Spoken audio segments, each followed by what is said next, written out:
బాలకాండ. శ్రీమన్నారాయణుని నిరంతరం స్మరించే నారద మహర్షి ఒకనాడు మునిశ్రేష్ఠుడైన వాల్మీకి ఆశ్రమానికి వచ్చాడు. నారదుడు తపస్వి, వాక్చాతుర్యుల్లో శ్రేష్ఠుడు. వాల్మీకి జిజ్ఞాసతో నారదుల వారిని అడిగాడు. జిజ్ఞాసే విజ్ఞానానికి మూలం.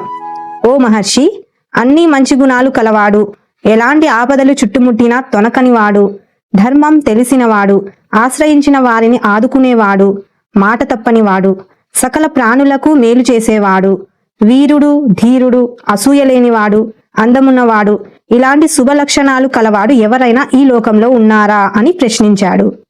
నారదుడు చిరునవ్వుతో సమాధానం ఇచ్చాడు. మహాముని, ఇన్ని లక్షణాలు ఒకే వ్యక్తిలో కుదురుకోవడం సాధారణంగా జరగదు. కానీ నీవు తెలిపిన విశిష్ట గుణాలన్నీ మూర్తీభవించిన వాడు శ్రీరాముడు అని తెలిపాడు. రామాయణ గాథను సంక్షిప్తంగా వాల్మీకి వినిపించాడు నారదుడు. అక్కడితో బ్రహ్మలోకానికి వెళ్ళిపోయాడు. రామకథ వాల్మీకి మనసులో నాటుకుపోయింది. నారదుని మాటలు ఇంకా చెవిలో ఇల్లు కట్టుకొని పోరుతున్నాయి. గంగానది సమీపాన గల తమసా నదికి స్నానం చేయడానికి బయలుదేరాడు. భరద్వాజాది శిష్యులు వెంట నడుస్తున్నారు. తమసా నది మంచివాని మనసు వలె స్వచ్ఛంగా ఉంది. స్నానానికి నదిలోకి దిగిన వాల్మీకి చుట్టూ ఉన్న ప్రకృతి అందాలకు పరవశిస్తున్నాడు. సమీపంలో ఒక కొమ్మ పైన క్రౌంచ పక్షుల జంటను చూశాడు. వాటి అనురాగం ముచ్చట గొలుపుతున్నది. వాటి మధుర ధ్వనులు వీణుల విందు చేస్తున్నాయి. ఇంతలో ఒక వేటగాడు క్రూర బాణంతో మగ పక్షిని నేల కూర్చాడు. అది నొత్తురోడుతూ విలవిలలాడుతూ ప్రాణాలను విడిచింది. ఆ ఎడబాటును తట్టుకోలేని ఆడపక్షి తల్లడిల్లిపోయింది. హృదయ విదారకమైన ఈ దృశ్యాన్ని చూశాడు వాల్మీకి. కరుణరసం జాలువారింది. ధర్మావేశం కట్టలు తెంచుకుంది. వెంటనే నోటి వెంట అప్రయత్నంగా మానిషాద ప్రతిష్ఠాంత్వ మగమహ శాశ్వతీ సమాహ యత్ క్రౌంచ మిథునాదేకం అవధీహి కామమోహితం. ఓ కిరాతుడా, క్రౌంచపక్షి జంటలో పరవశమయ్యున్న ఒక పక్షిని చంపిన నీవు శాశ్వతంగా అపకీర్తి పాలవుతావు అన్న మాటలు వచ్చాయి. అననైతే అన్నాడు, కాని తరువాత అతనికే ఆశ్చర్యం వేసింది. ఈ మాటలు సమానక్షరాలు గల 4 పాదాలతో లయబద్ధంగా వచ్చాయి. ఇది ఛందోబద్ధమైన శ్లోకమేనని నిర్ధారించుకున్నాడు. శోకం నుంచి శ్లోకం పుట్టింది. ఆశ్రమానికి తిరిగి వచ్చారందరూ. కాని క్రౌంచపక్షి దారుణ దృశ్యం మాత్రం వాల్మీకి మనసు నుంచి వెనుదిరగడం లేదు. అదే ఆలోచన, అదే ఆవేదన. ఇంతలో సృష్టికర్త అయిన బ్రహ్మ వాల్మీకిని చూడడానికి ఆశ్రమానికి వచ్చాడు. అతనికి శాస్త్రోక్త ఉపచారాలన్నీ చేశాడు వాల్మీకి. బ్రహ్మ వాల్మీకిని కూర్చోమన్నాడు. బ్రహ్మ ఆసనం కన్నా కొంచెం తక్కువ ఎత్తుగల ఆసనం పైన కూర్చున్నాడు వాల్మీకి. ఇది పెద్దల పట్ల ప్రవర్తించవలసిన తీరు. బ్రహ్మ ఎదురుగా ఉన్న క్రౌంచపక్షి బాధ వాల్మీకిని వదలడం లేదు. మనసులో మానిషాద శ్లోకమే మళ్లీ ధ్వనించింది. అన్నీ తెలిసిన బ్రహ్మ చిరునవ్వును చిందిస్తూ, ఓ ఋషీశ్వరా, నీవు పలికినది శ్లోకమే. అది నా సంకల్ప ప్రభావం. ఈ ఛందస్సు అనుష్టప్లోని శ్రీరామచరిత్రను రాయమని ఆదేశించాడు. నారదుడు స్పష్టంగా వివరించని రామకథా రహస్యాలు కూడా నీకు స్మరిస్తాయని అనుగ్రహించాడు. ఈ భూమండలంలో పర్వతాలు, నదులు ఉన్నంతకాలం రామాయణ గాథను జనులు కీర్తిస్తూనే ఉంటారని ఆశీర్వదించాడు. బ్రహ్మ ఆదేశానుసారం రామాయణ రచనకు శ్రీకారం చుట్టాడు వాల్మీకి మహర్షి. అయోధ్య నగరం. సరయూ నది తీరంలో కోసల అనే సుప్రసిద్ధ దేశముంది. అందులోదే అయోధ్య అనే మహానగరం. అయోధ్య అంటే యోధులకు జయించడానికి శక్యం కానిది. మనువు దీన్ని నిర్మించాడు. కోసల దేశాన్ని దశరథ మహారాజు పరిపాలిస్తున్నాడు. అతడు సూర్యవంశం వాడు, మహావీరుడు. దేవతల పక్షాన రాక్షసులతో ఎన్నో మార్లు యుద్ధం చేసినవాడు. ధర్మపరాయణుడు. ప్రజలను కన్నబిడ్డలలా చూసుకునేవాడు. వశిష్ఠ, వామదేవులు అతని ప్రధాన పురోహితులు. సుమంతుడు మొదలుగా గల 8 మంది మంత్రులు. ఇతని పాలనలో కోసల దేశం భోగభాగ్యాలతో విలసిల్లింది.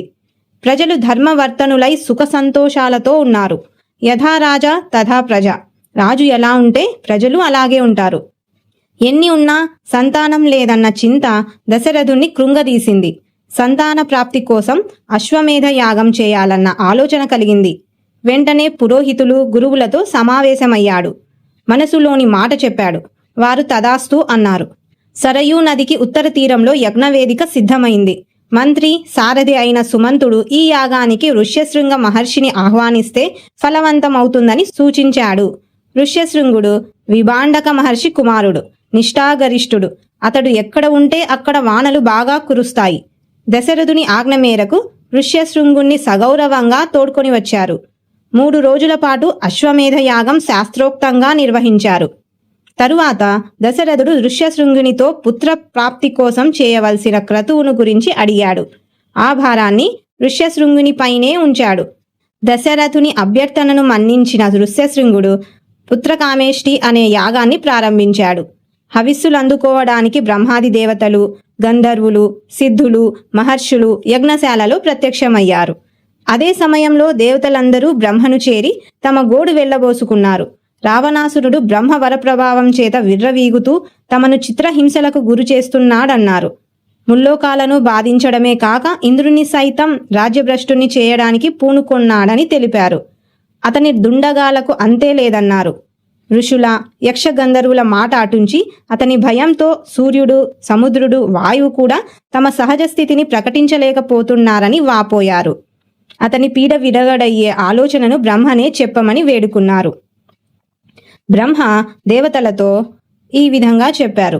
రావణుడు గంధర్వ, యక్ష, దేవ, దానవులచే మరణం లేకుండా నన్ను వరం కోరాడు. మానవుల పట్ల అతనికి చులకన భావం. అందుకే వారి గురించి ప్రస్తావించలేదు. కనుక మానవుని చేతిలోనే రావణునికి మరణం ఉంది అని అన్నాడు. ఇంతలో శ్రీ మహావిష్ణువు శంఖచక్ర గదాధారై వచ్చాడు. దేవతలు ఆ దేవదేవుణ్ణి అనేక విధాలుగా స్తుతించారు. వరగర్వం చేత కన్నుమిన్నుగానక ప్రవర్తిస్తున్న రావణుణ్ణి సంహరించడానికి మానవునిగా అవతరించమని అభ్యర్థించారు. దశరథ మహారాజు గారి 3 భార్యలకు 4 రూపాలలో పుత్రుడవు కమ్మని ప్రాధేయపడ్డారు. అభయమిచ్చాడు ఆశ్రిత వత్సలుడు. అందరి పూజలందుకొని అంతర్ధానమయ్యాడు, అంటే మాయమయ్యాడు. దశరథుడు పుత్రకామేష్టి చేసినప్పుడు యజ్ఞకుండం నుంచి గొప్ప తేజస్సుతో కూడిన ఒక దివ్య పురుషుడు ఆవిర్భవించాడు. అతడు బ్రహ్మ పంపగా వచ్చినవాడు. చేతిలో బంగారు పాత్ర, వెండి మూతతో అందులో దివ్య పాయసం ఉంది. దాన్ని దశరథునికి అందించాడు. ఈ పాయసం సంపదలనిస్తుంది, ఆరోగ్యాన్ని పెంపొందిస్తుంది, అన్నింటికీ మించి సంతానాన్ని ప్రసాదిస్తుందన్నాడు. పేదవానికి పెన్నిది దొరికినట్లయింది దశరథునికి. అతని మనస్సు ఆనంద తాండవం చేసింది. దివ్య పాయసాన్ని తన భార్యలైన కౌసల్య, సుమిత్ర, కైకేయులకు పంచాడు. సంవత్సర కాలం గడిచింది. చైత్ర శుద్ధ నవమి నాడు కౌసల్యకు శ్రీరాముడు జన్మించాడు. దశమి నాడు కైకేయికి భరతుడు, సుమిత్రకు లక్ష్మణ శత్రుఘ్నులు జన్మించారు. ఈ వార్త విన్న అయోధ్య ఆనంద సముద్రమైంది. రామ, లక్ష్మణ, భరత శత్రుఘ్నులు శుక్లపక్ష చంద్రునిలా పెరుగుతున్నారు.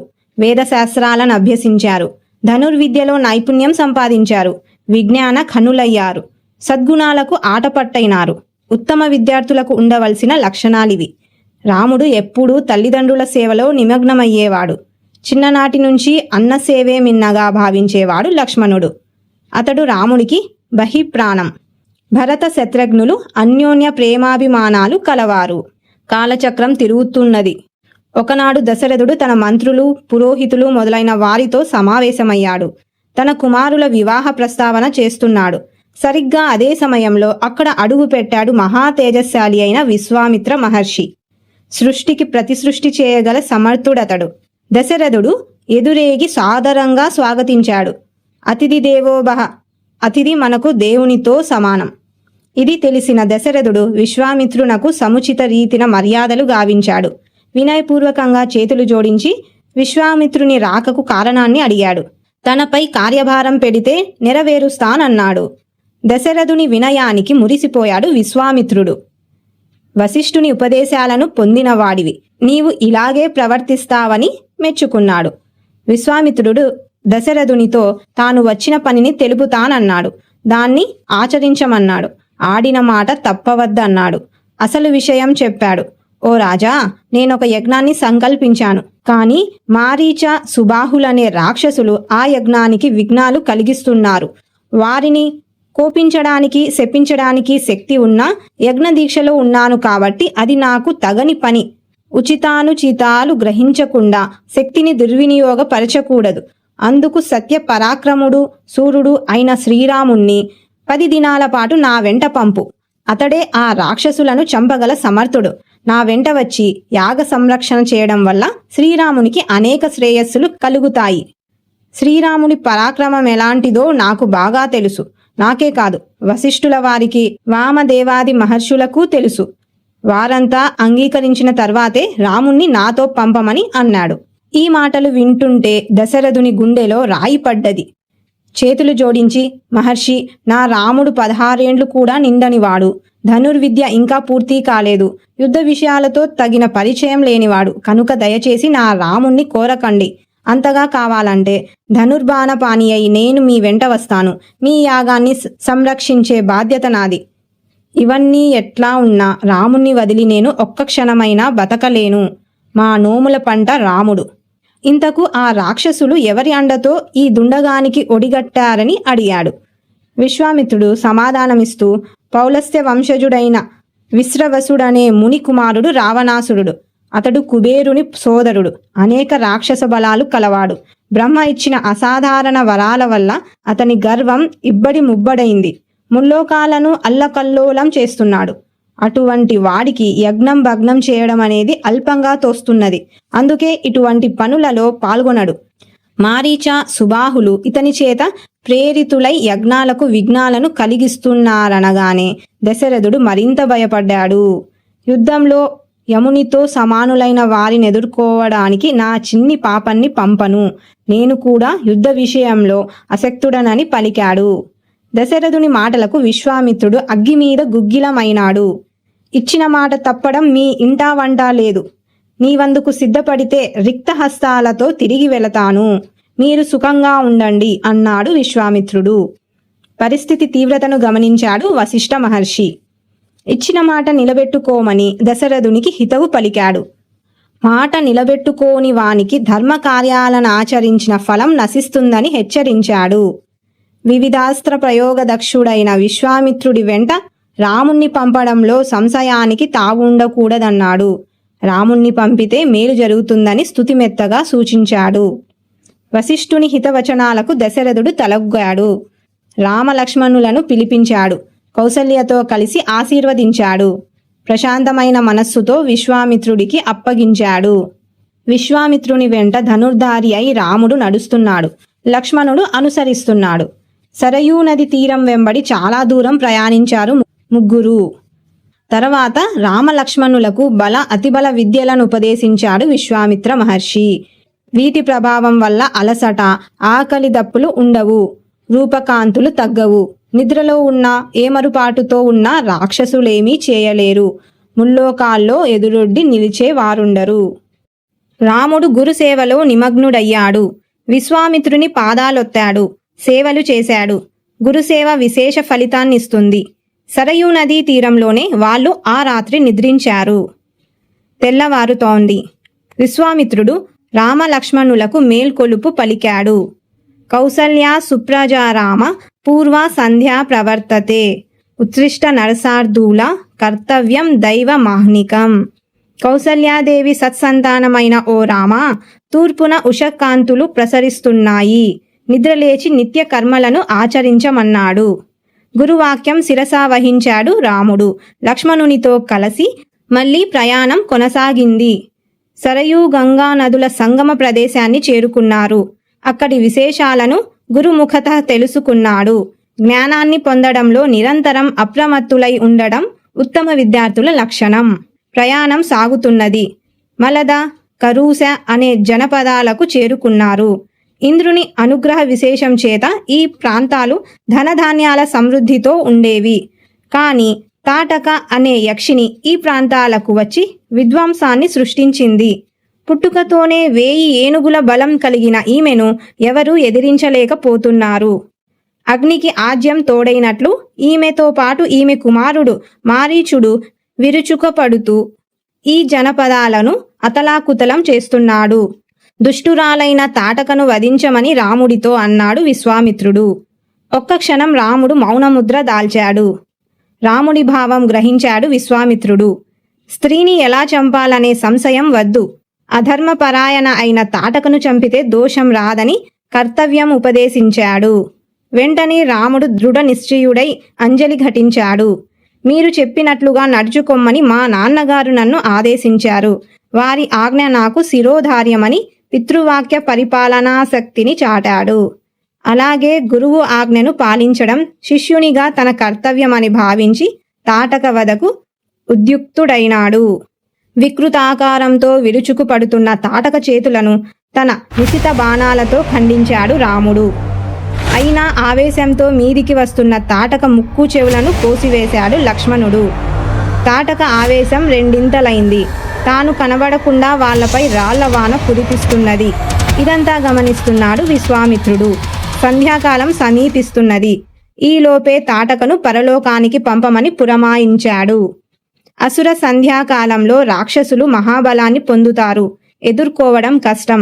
ఇక ఏమాత్రం ఆలస్యం చేయకుండా రాముడు శబ్దవేది విద్యను ప్రదర్శిస్తూ బాణప్రయోగం చేశాడు. క్షణకాలంలో తాటక నేలపై పడి ప్రాణాలను వదిలింది. తాటక వధతో దుష్ట సంహారానికి పూనుకొన్నాడు రాముడు. ఇంద్రాది దేవతలు రాముణ్ణి స్తుతించారు. సంతుష్టుడైన విశ్వామిత్ర మహర్షి రామునకు ఎన్నో దివ్యస్త్రాలను అనుగ్రహించాడు. గురువు అనుగ్రహిస్తే ఇవ్వలేనిదేమిటి, శిష్యుడు పొందలేనిదేమిటి? రామలక్ష్మణ సహితుడై విశ్వామిత్రుడు సిద్ధాశ్రమం చేరుకున్నాడు. అదే అతని యజ్ఞభూమి. రామలక్ష్మణులు వినయంగా చేతులు జోడించి గురువుగారికి యజ్ఞదీక్షను స్వీకరించమని ప్రార్థించారు. మన్నించాడు మహర్షి. యజ్ఞ దీక్షితుడయ్యాడు. మరునాడే యజ్ఞం ప్రారంభమైంది.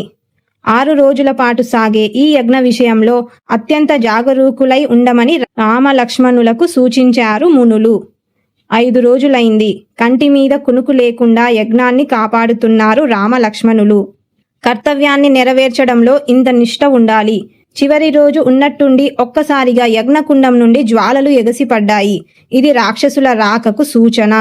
మారీచ, సుబాహులు అనుచరులతో వచ్చారు. యజ్ఞవేదిక పరిసరాలు రక్తవర్షంతో తడిసి ముద్దయ్యాయి. రాముడు సీతేషువు అన్న మానవాస్త్రాన్ని మారీచుడిపైకి ప్రయోగించాడు. దాని దెబ్బకు మారీచుడు 100 యోజనాల దూరం ఎగిరి సముద్రంలో పడిపోయాడు. స్పృహ కోల్పోయి గిరగిరా తిరుగుతూ కొట్టుకుపోయాడు. మరు నిమిషంలో ఆగ్నేయాస్త్రంతో సుబాహుని వక్షస్థలాన్ని వ్రక్కలు చేశాడు. వాయవ్యాస్త్రంతో మిగతా రాక్షసుల పని పట్టాడు. రాక్షస బాధ తొలగింది. యజ్ఞం నిర్విఘ్నంగా జరిగింది. విశ్వామిత్రుడు సంతోషించాడు. సమర్థులైన శిష్యులను చూసి ఏ గురువు సంతోషించడు? మరునాడు ఉదయాన్నే రామలక్ష్మణులు విశ్వామిత్రుని ఎదుట వినయంతో నిలిచారు. ఇంకా ఏమి చేయాలో ఆజ్ఞాపించమన్నారు.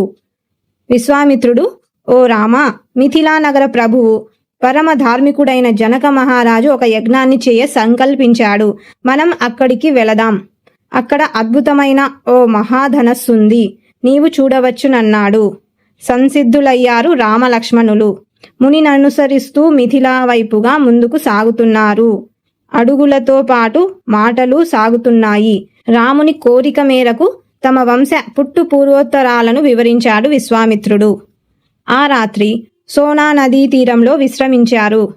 మరునాడు పవిత్ర గంగానదిని దర్శించారు. స్నానాలాచరించి విద్యుక్త ధర్మాలను నెరవేర్చారు. గంగా వృత్తాంతాన్ని వినగోరుతున్నానని వినయంగా అడిగాడు రాముడు. వినిపించాడు విశ్వామిత్రుడు. జిజ్ఞాసువులైన శిష్యులు, విజ్ఞాని అయిన గురువు. ఇక జ్ఞాన ప్రసారానికి అడ్డుంటుందా? పాతాళంలో బూడిద కుప్పలై పడి ఉన్న తన పితరులైన సాగర పుత్రులకు ఉత్తమ గతులు కల్పించడానికి సంకల్పించాడు భగీరథుడు. అందుకు ఒకటే మార్గం, సురగంగను వారి బూడిద కుప్పలపై ప్రవహింపజేయడం.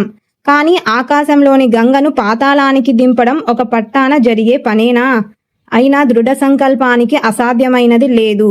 భగీరథుడు తీవ్రమైన తపస్సు చేశాడు. బ్రహ్మను, శివుణ్ణి మెప్పించాడు. ఎన్ని అడ్డంకులు ఎదురైనా సంకల్పం నుండి పక్కకు తప్పుకోలేదు. గంగను పాతాళం దాకా తీసుకువెళ్లడంలో సఫల మనోరథుడయ్యాడు.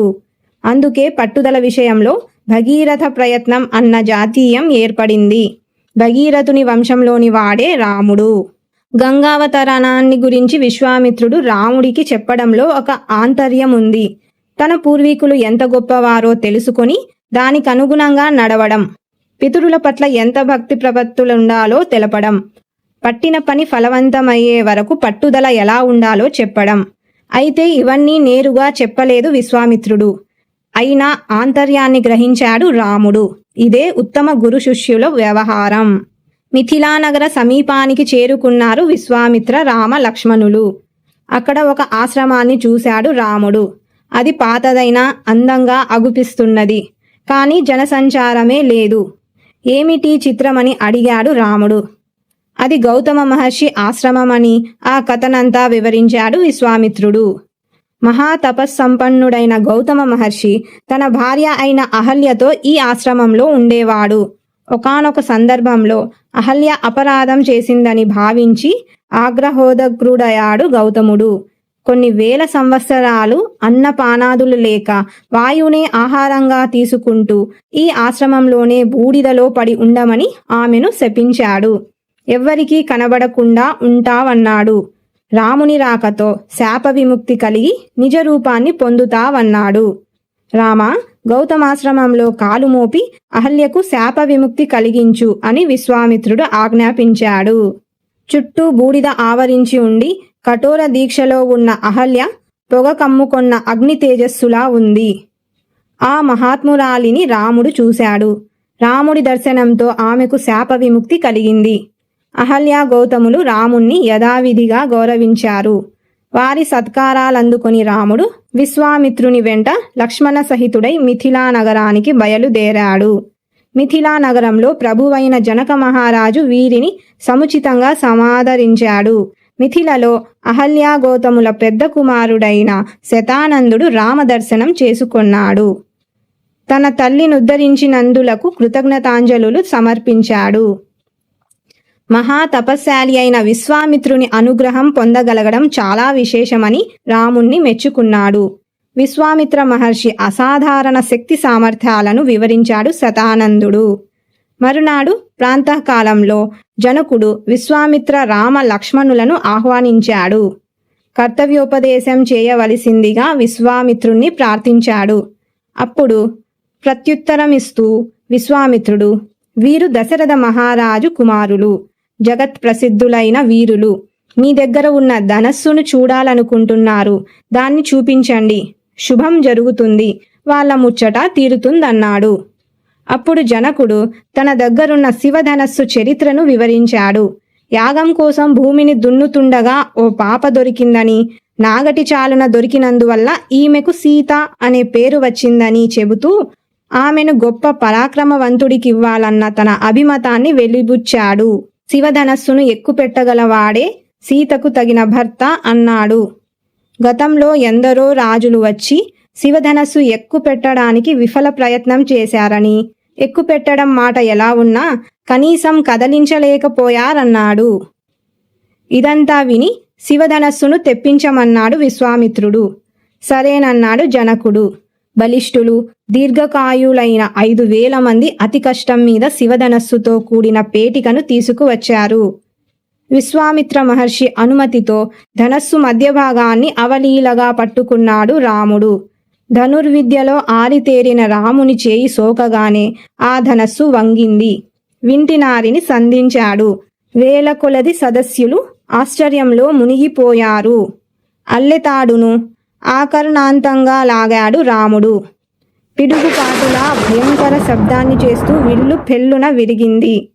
విశ్వామిత్రుడు, జనకుడు, రామలక్ష్మణులు తప్ప మిగతా వారంతా మూర్ఛపోయారు. ఇచ్చిన మాట ప్రకారం జనకుడు సీతారాముల వివాహం జరపడానికి సంసిద్ధుడయ్యాడు. దశరథ మహారాజుకు వర్తమానం పంపాడు.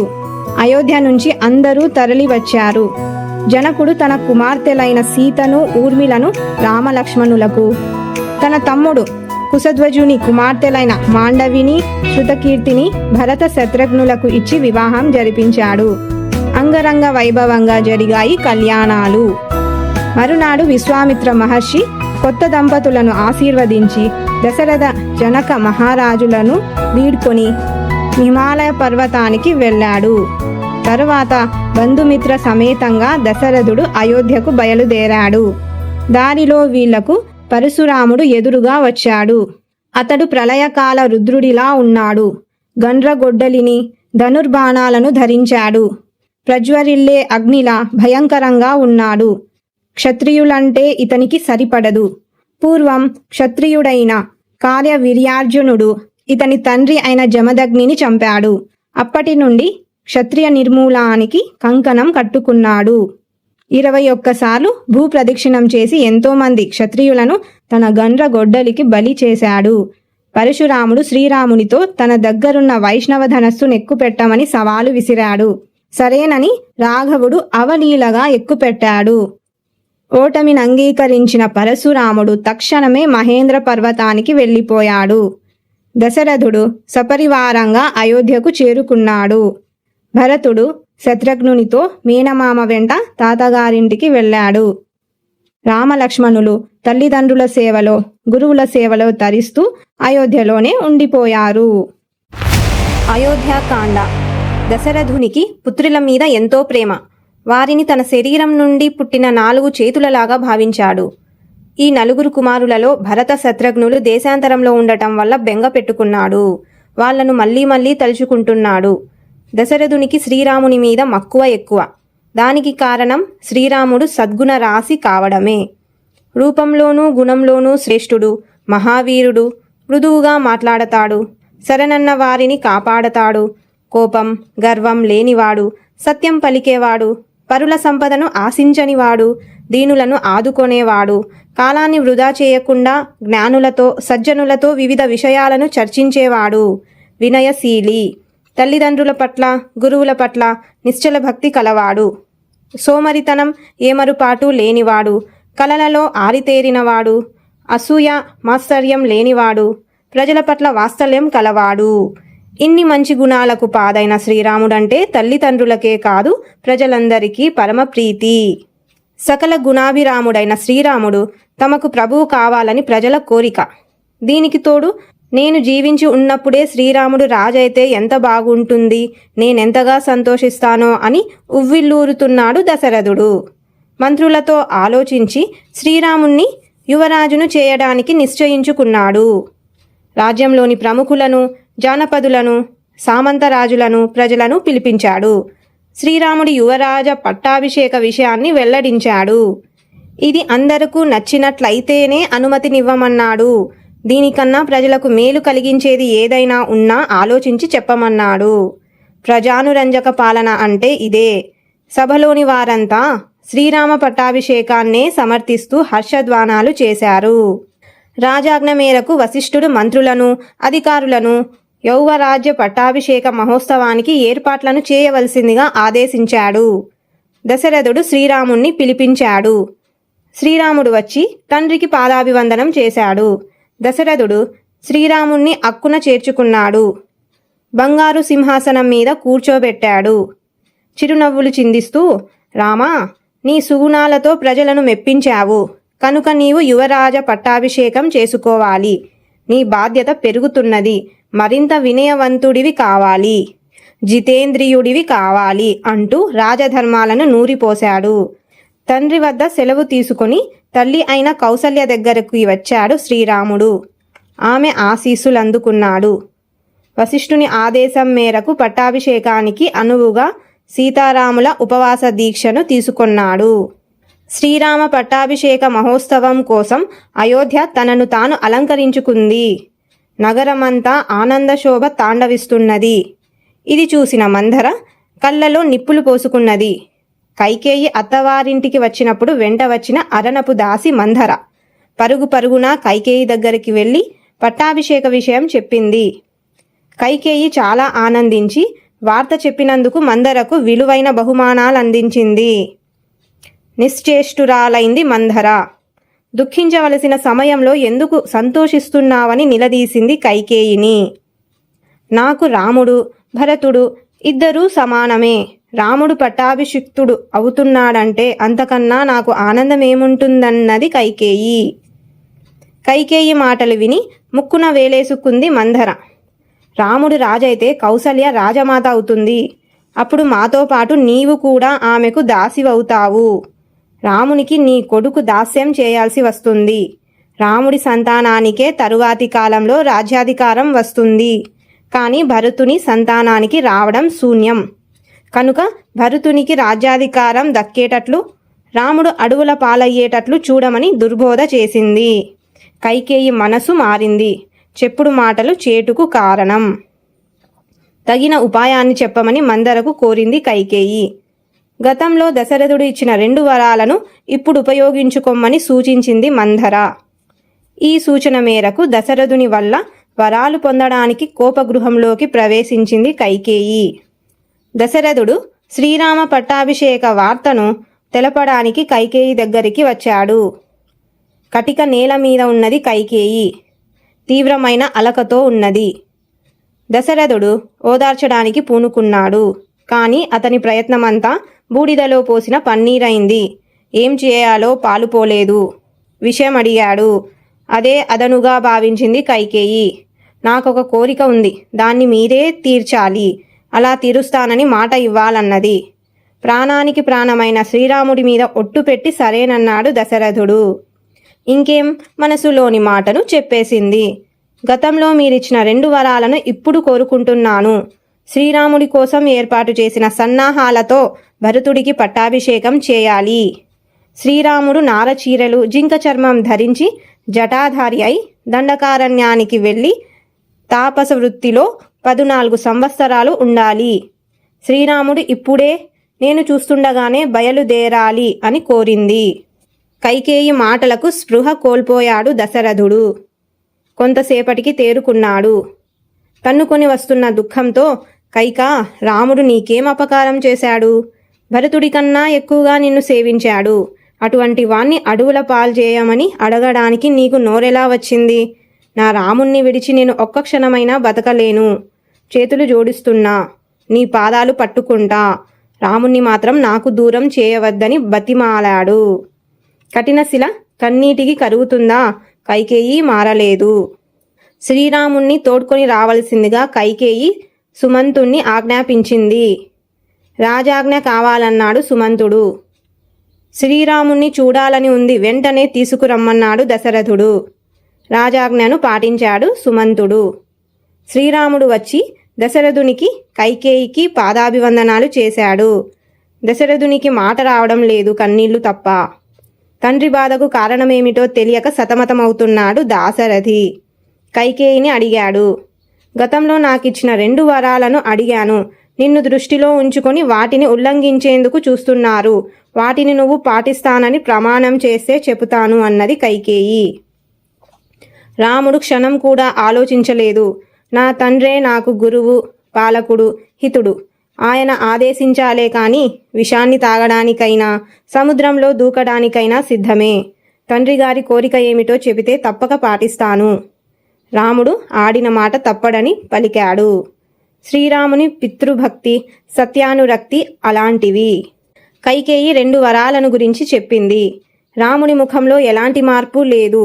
సంతోషాలకు పొంగకపోవడం, బాధలకు కుంగకపోవడం స్థితప్రజ్ఞుని లక్షణం. అమ్మా, నీవు చెప్పినట్లే చేస్తా. భరతుడంటే నాకు ప్రాణం. అతని పట్టాభిషేకాన్ని గూర్చి నాన్నగారు నాకు చెబితే కాదంటానా? ఆయన మాటలను పాటించకుండా ఉండగలనా? నాకు రాజ్యాకాంక్ష లేదు. తండ్రికి సేవ చేయడం, ఆయన ఆజ్ఞలను పాటించడం కన్నా మించిన ధర్మాచరణం మానవులకు ఇంకొకటి లేనే లేదు. నాన్నగారు నన్ను స్వయంగా ఆదేశించకున్నా మీరు చెప్పారు కదా, అది చాలు. నేనిప్పుడే దండకారణ్యానికి బయలుదేరుతానన్నాడు శ్రీరాముడు.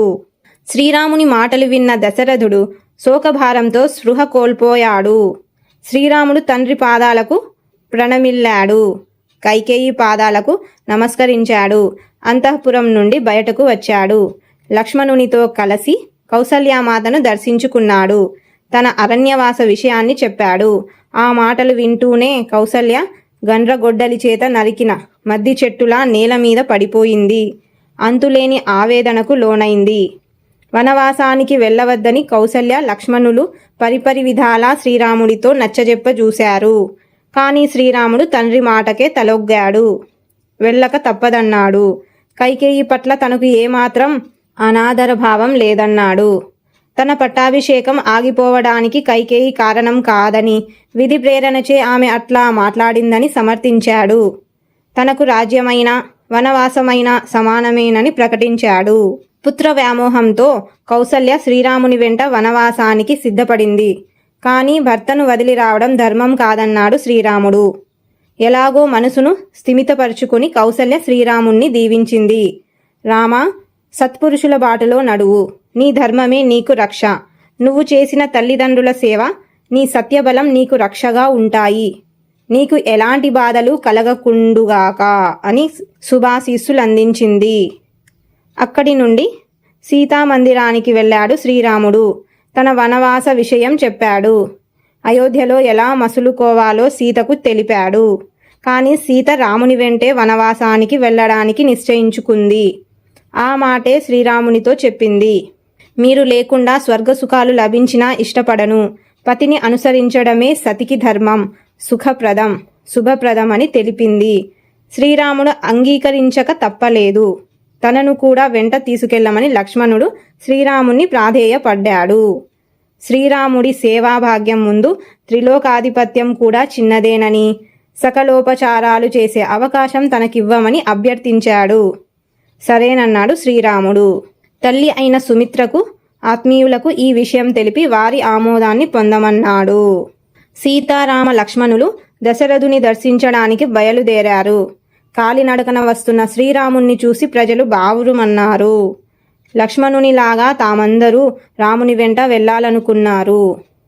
రాముడు ఉంటే చాలు, అది అడవి అయినా తమ పాలిట అయోధ్యేననుకున్నారు. సీతారామ లక్ష్మణులు దశరథుని మందిరానికి చేరుకున్నారు. దశరథుడు రాణులందరినీ రప్పించాడు. అందరూ విలపిస్తున్నారు, కైకేయి తప్ప. దశరథుని మందిరం కన్నీటి సాల అయ్యింది. కైకేయి స్వయంగా తెచ్చి ఇచ్చిన నారచీరలను సీతారామ లక్ష్మణులు ధరించారు. తల్లిదండ్రులకు నమస్కరించారు. సుమిత్ర లక్ష్మణునితో, నాయనా, శ్రీరాముణ్ణి నీ తండ్రి అయిన దశరథుల వారిలాగా సీతను నన్నుగా భావించు. అడవిని అయోధ్య అనుకో. సుఖంగా వెళ్ళి రమ్మని దీవించింది. సుమంతుడు రథాన్ని సిద్ధం చేశాడు. సీతారామ లక్ష్మణులు రథాన్ని ఎక్కారు. రథం వేగంగా ముందుకు సాగుతున్నది. శ్రీరాముణ్ణి విడవలేక కొందరు పౌరులు ఆ రథానికి రెండు వైపులా వెనక భాగంలో వేలాడారు. మంగళవాద్య ఘోషతో మార్మోగవలసిన అయోధ్య దుఃఖసంద్రమైంది. దశరథుడు తీవ్రమైన బాధతో కౌసల్యా మందిరానికి వచ్చాడు. కౌసల్యాదేవి శోకమూర్తిలా ఉంది. సుమిత్రాదేవి ఆమెను ఓదార్చింది. శ్రీరాముని రథాన్ని నీడలా అనుసరిస్తున్నారు ప్రజలు.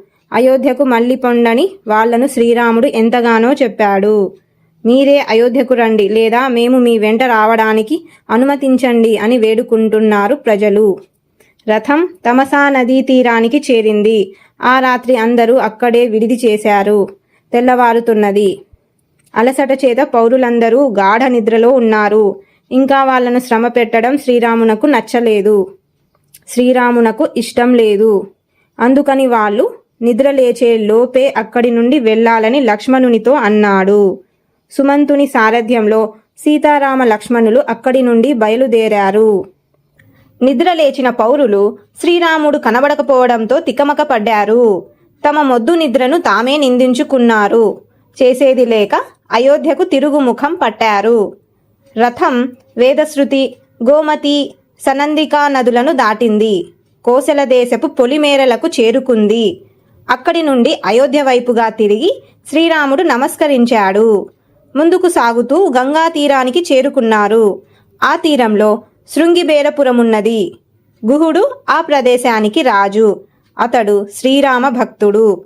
శ్రీరాముడు వచ్చాడన్న వార్త విని తన వారితో శ్రీరాముని దగ్గరకు బయలుదేరాడు. గుహుణ్ణి చూసి రాముడు లక్ష్మణుడితో పాటు ఎదురు వెళ్ళి కలుసుకున్నాడు. ఆ రాత్రి గుహుడి ఆతిథ్యం తీసుకున్నాడు. మరునాడు శ్రీరాముడి ఆదేశం మేరకు గుహుడు నావను సిద్ధం చేశాడు.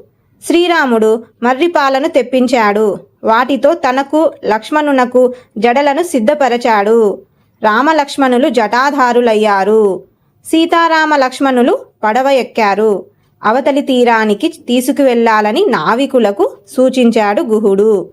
శ్రీరాముడు సుమంతునికి, గుహునికి వెళ్ళడానికి అనుమతినిచ్చాడు. నావను ముందుకు సాగించవలసిందిగా నావికులను ఆదేశించాడు. నది మధ్యలో నావ సాగుతున్నది. సీత గంగను ప్రార్థించింది.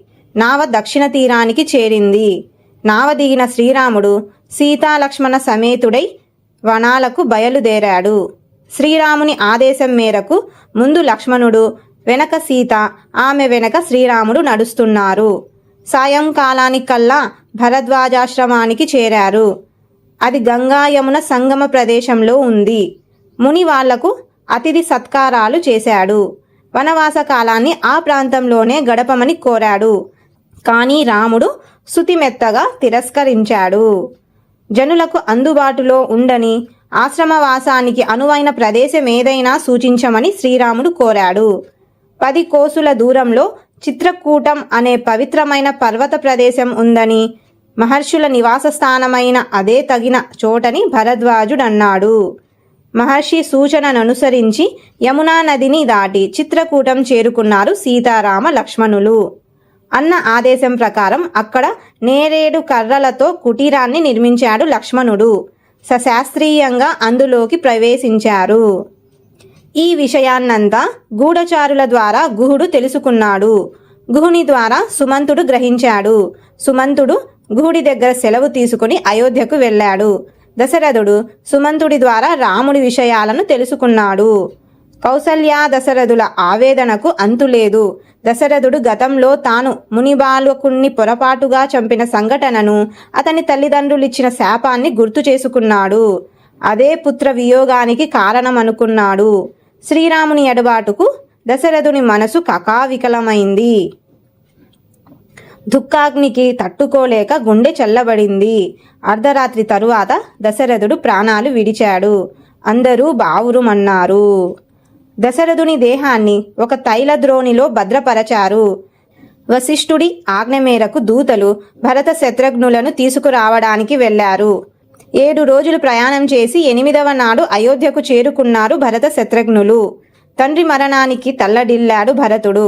తండ్రి అంత్యక్రియలను భరతుడు నిర్వర్తించాడు. శ్రీరామ వనవాస విషయంలో తల్లిని తప్పుబట్టాడు భరతుడు. మందరను చంపడానికి ఉద్యుక్తుడైనాడు శత్రుఘ్నుడు. భరతుని మాట విని విరమించుకున్నాడు. మంత్రులు భరతుణ్ణి రాజ్యాధికారం చేపట్టమన్నారు. కానీ భరతుడు అంగీకరించలేదు. పెద్దవాడైన శ్రీరాముడే రాజు కావాలి.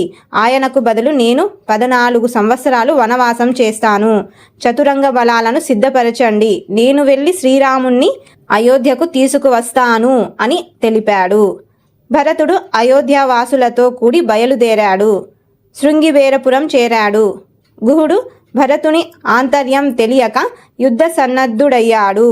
తీరా విషయం తెలిసాక ఎదురు వెళ్ళి భరతుణ్ణి ఆహ్వానించాడు. గుహుని సహకారంతో భరద్వాజాశ్రమం చేరుకున్నాడు భరతుడు. మహర్షి సత్కారాలనంది చిత్రకూటం వైపు ప్రయాణించారందరూ. అడవిలో మృగాల అలజడి మొదలైంది. కారణమేమిటో చూడమన్నాడు లక్ష్మణునితో శ్రీరాముడు. వెంటనే లక్ష్మణుడు ఒక పెద్ద మద్ది చెట్టెక్కాడు. విషయం అర్థమైంది. చెట్టు దిగి శ్రీరాముని వద్దకు వచ్చాడు.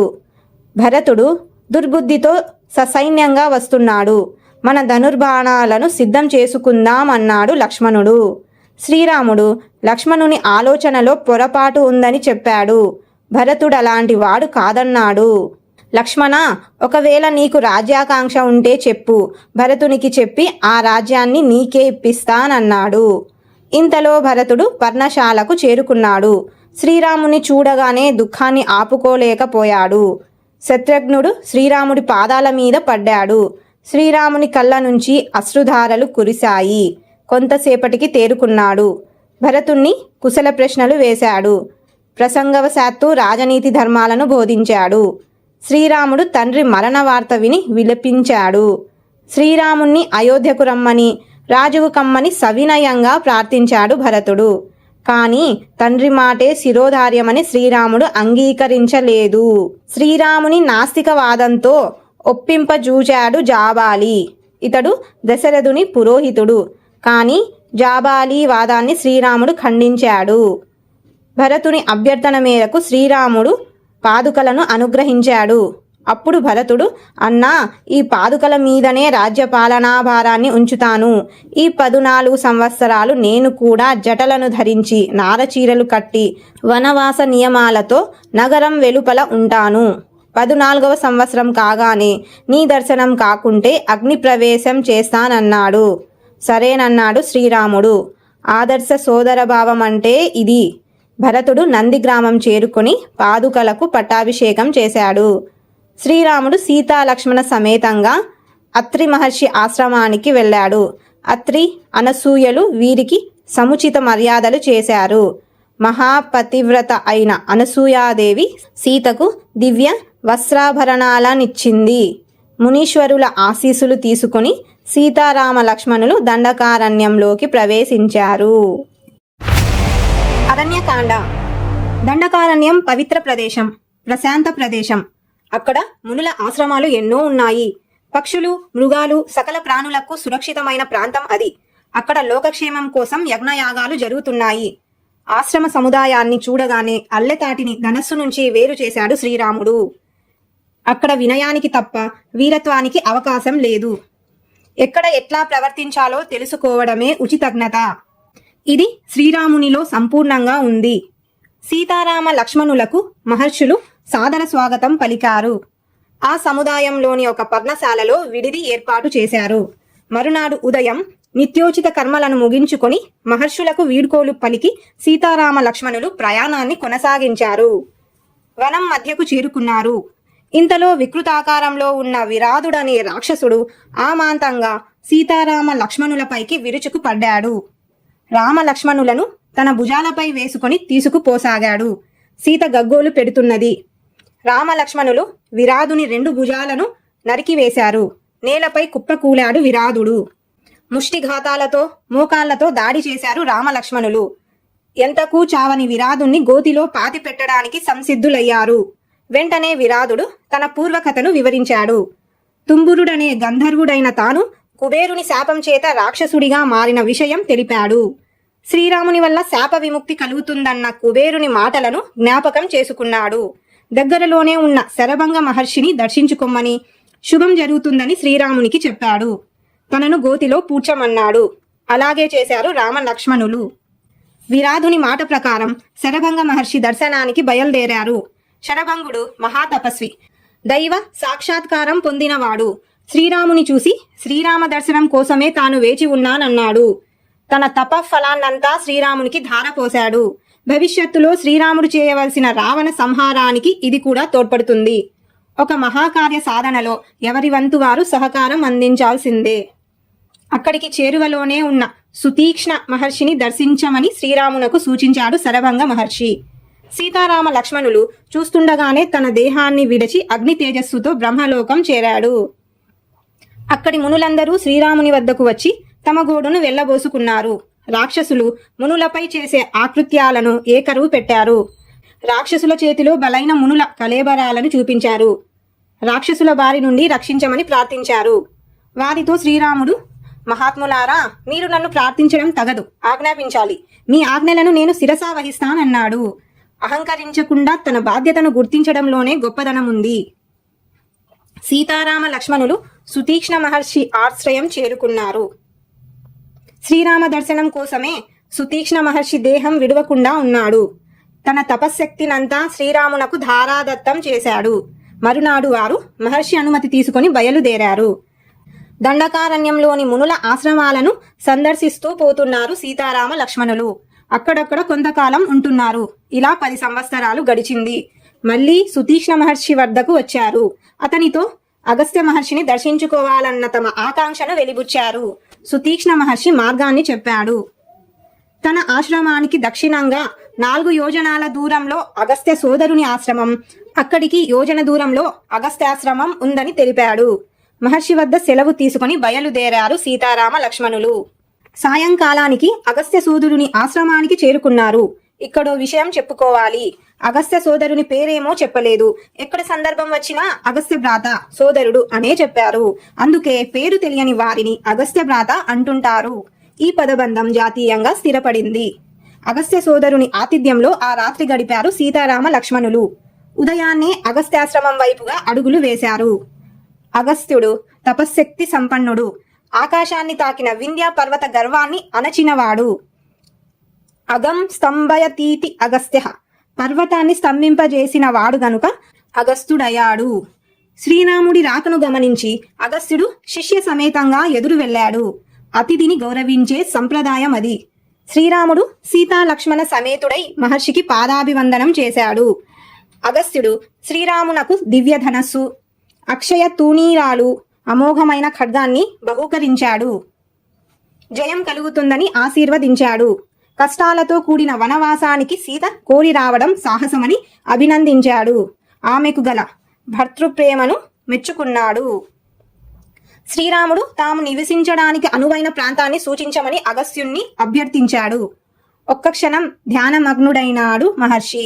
తరువాత శ్రీరామునితో, ఇక్కడికి 2 యోజనాల దూరంలో పంచవటి అనే ప్రదేశం ఉంది. అక్కడ ఫలాలకు జలానికి కొదువలేదు. గోదావరి నదీ తీరంలో ఉన్న ఆ ప్రాంతంలో జనసంచారం ఉండదు, ప్రశాంతంగా ఉంటుందని తెలిపాడు. అగస్త్యుడి దగ్గర సెలవు తీసుకుని పంచవటికి ప్రయాణమయ్యారు సీతారామ లక్ష్మణులు. దారిలో బలిష్టమైన ఒక పెద్ద గద్దను చూశాడు. పక్షి రూపంలో ఉండే రాక్షసుడేమోననుకున్నాడు. నువ్వెవరివని అడిగారు. తన పేరు జటాయువు అని, దశరథుని మిత్రుడినని చెప్పుకున్నాడు. తన వంశ చరిత్రను, శక్తి సామర్థ్యాలను వివరించాడు జటాయువు. తన తండ్రికి ఆత్మీయుడైన జటాయువునకు సీతరక్షణ బాధ్యతను అప్పగించాడు శ్రీరాముడు. శ్రీరాముని ఆజ్ఞ మేరకు పంచవటిలో పర్ణశాల నిర్మాణం చేశాడు లక్ష్మణుడు. పంచవటిలో జీవనం ప్రశాంతంగా గడుస్తున్నది. ఒకనాడు శ్రీరాముడు పురాణ కథా ప్రసంగంలో ఉన్నాడు. ఇంతలో శూర్పణఖ అనే రాక్షసి అక్కడికి వచ్చింది. ఈమె రావణాసురుడి చెల్లెలు. శ్రీరాముడి సౌందర్యానికి ముగ్ధురాలైంది. తనను చేపట్టమన్నది. తమ మధ్య అడ్డుగా ఉన్న సీతా లక్ష్మణులను చంపి తింటానన్నది. శ్రీరాముడు పరిహాసంగా లక్ష్మణుని వద్దకు వెళ్ళమన్నాడు. లక్ష్మణుడు తాను అన్నకు దాసుడనని, తనతో ఉంటే శూర్పణఖ కూడా దాస్యం చేయాల్సి వస్తుందని, అందుకే శ్రీరాముణ్ణి చేరడమే సబబని సమాధానమిచ్చాడు. శ్రీరాముడి వైపు తిరిగింది శూర్పణఖ. సీత ఉండడం వల్లే తనను నిరాకరిస్తున్నాడని అట్టుడికి పోయింది. సీతాదేవి అడ్డు తొలగించుకోవాలని ఆమెపై దాడికి దిగింది.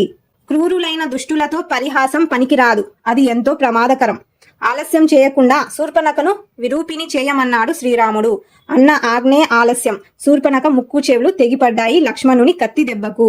లబోదిబోమని మొత్తుకుంటూ సోదరుడైన ఖరుడి దగ్గరికి వెళ్ళింది శూర్పణఖ. ఖరుడు 14 మంది యోధులను పంపాడు. వాళ్ళంతా శ్రీరాముని చేతిలో మట్టి గరచారు. ఇది చూసిన శూర్పణఖ కరుని వద్దకు వెళ్లి చెప్పింది. ఖరదూషణులు 14,000 మంది రాక్షసులతో రాముడి మీదకు దండెత్తారు. 3 గడియల్లో వాళ్ళందరినీ యమపురికి పంపించాడు శ్రీరాముడు. ఈ వార్త అకంపనుడి ద్వారా వేగంగా లంకకు చేరింది. అకంపనుడు రావణాసురుడి గూఢచారుల్లో ఒకడు. ఈ విషయాన్ని సహించుకోలేని రావణుడు శ్రీరాముణ్ణి హతమారుస్తానని ఆవేశపడ్డాడు. అకంపనుడు అసహాయ సూర్యుడైన శ్రీరాముణ్ణి వధించడం దేవాసురులకు కూడా సాధ్యం కాదని తేల్చేశాడు. కాని అందుకు తగిన ఒక ఉపాయాన్ని చెప్పాడు. శ్రీరాముడి భార్య సీత అందాల రాశి, శ్రీరాముడికి ప్రాణం. ఎలాగైనా ఆమెను అపహరిస్తే చాలు, ఆ ఎడబాటును తట్టుకోలేక రాముడు జీవితాన్ని చాలిస్తాడు అని. ఇది రావణునికి ఎంతగానో నచ్చింది. మరునాడు ఉదయమే రథం మీద ఆకాశంలో ప్రయాణిస్తూ మారీచుడి ఆశ్రమానికి చేరుకున్నాడు. సీతాపహరణ విషయం తెలిపాడు. ఈ పనిలో తనకు సహాయపడమన్నాడు. మారీచుడు మండిపడ్డాడు. ఓ రాక్షసేంద్ర, ఈ ఆలోచన నీకెవరు చెప్పారు? నిజంగా అతడు నీకు మిత్రుడి రూపంలో ఉన్న శత్రువు. శ్రీరాముడు సింహం వంటివాడు. సింహం దగ్గరికి వెళ్లడం ఎంత ప్రమాదం. పైగా ఇతరులకు హాని చేయాలనే ఆలోచన లేకుండా ప్రశాంతంగా ఉన్న రాముణ్ణి కవ్వించడం, కొరివితో తలగొక్కోవడమే. శాంతించు. ఈ ఆలోచన విరిమించి సుఖించమని సదుపదేశం చేశాడు. రావణుడి ఆవేశం తిరుగుముఖం పట్టింది. రావణుడు లంకకు తిరుగుముఖం పట్టాడు. ఖర, దూషణ త్రిశరులు 14,000 మంది రాక్షస వీరులు రాముడి ధాటికి నిలువలేక యముడి ఇంటికి పోవడాన్ని భరించలేకపోయింది శూర్పణఖ. లంకకు పరుగు తీసింది. మంత్రులతో కొలువుదీరిన రావణుని సభలోకి వెళ్ళింది. వికృత రూపంతో వచ్చిన చెల్లెలి దీనావస్థను చూసి కూడా చలించలేదు రావణుడు. శూర్పణఖ ఆవేశం కట్టలు తెంచుకుంది. రావణుడి మూర్ఖత్వాన్ని తిట్టిపోసింది. శ్రీరాముడి వల్ల లంకకు ముప్పు వాటిల్లగలదని హెచ్చరించింది. సౌందర్యవతి అయిన సీతకు తగిన భర్తవు నీవేనని రావణుడితో కొత్త ఆశలను రేకెత్తించింది. ఒకవైపు మారీచుడి మాటలు, మరొక వైపు శూర్పణఖ పలుకులు లంకేశుని మనసును కుదిపేస్తున్నాయి. అయోమయంలో పడ్డాడు. సీతాపహరణంలోని మంచి చెడులను ఆలోచించాడు. శ్రీరాముని బలంతో తన బలాన్ని పోల్చుకున్నాడు. చివరకు సీతను అపహరించడానికే నిశ్చయించుకున్నాడు. రావణుడు మళ్లీ మారీచుని వద్దకు వెళ్ళాడు. సీతాపహరణకు బంగారు లేడిగా మారి సహకరించమన్నాడు. ఆ ఆలోచనను విరమించుకోమని లంకేశునికి పరిపరి విధ నచ్చజెప్ప చూశాడు మారీచుడు. విశ్వామిత్రుని యాగ సంరక్షణ సందర్భంలో రామబాణం రుచి ఏమిటో తాను తెలుసుకున్నానన్నాడు. మారీచుడి మాటలను పెడచెవిన పెట్టాడు రావణుడు. మూర్ఖులకు హితబోధలు చెవికెక్కవు. నేను చెప్పినట్లు చేయకుంటే నా చేతిలో నీకు చావు తప్పదని హెచ్చరించాడు రావణుడు. ఆశ్రమానికి వెళ్తే శ్రీరాముడు చంపుతాడు, వెళ్లకుంటే రావణుడు చంపుతాడు.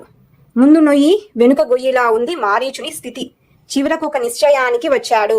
రావణునితో నీ చేతిలో చావడం కన్నా శ్రీరాముడి చేతిలో చావడమే నయం, నా జన్మ తరిస్తుందని తేల్చి చెప్పాడు. మారీచుడు బంగారు లేడిగా మారి శ్రీరాముని ఆశ్రమ ప్రాంతంలో తిరుగుతున్నాడు. పూలు కోయడానికి వచ్చిన సీతాదేవి ఆ జింకను చూసి ఆశ్చర్యపడింది. రామలక్ష్మణులను పిలిచింది. వారు ఆ మృగాన్ని చూశారు. లక్ష్మణుడు అది మాయామృగమేనని నిస్సంశయంగా పలికాడు. మారీచుడే ఈ రూపంలో వచ్చి ఉంటాడన్నాడు. వేటకు వచ్చే రాజులను మాయామృగ రూపంలో చంపడం మారీచుడికి కొత్తదేమీ కాదన్నాడు. ఇలాంటి లేడి ప్రపంచంలోనే ఉండదని అనుమానాన్ని వెలిబుచ్చాడు. సీత మాత్రం పట్టు వదలలేదు. తనకు అదెంతో నచ్చిందని తీసుకురావాలని కోరింది.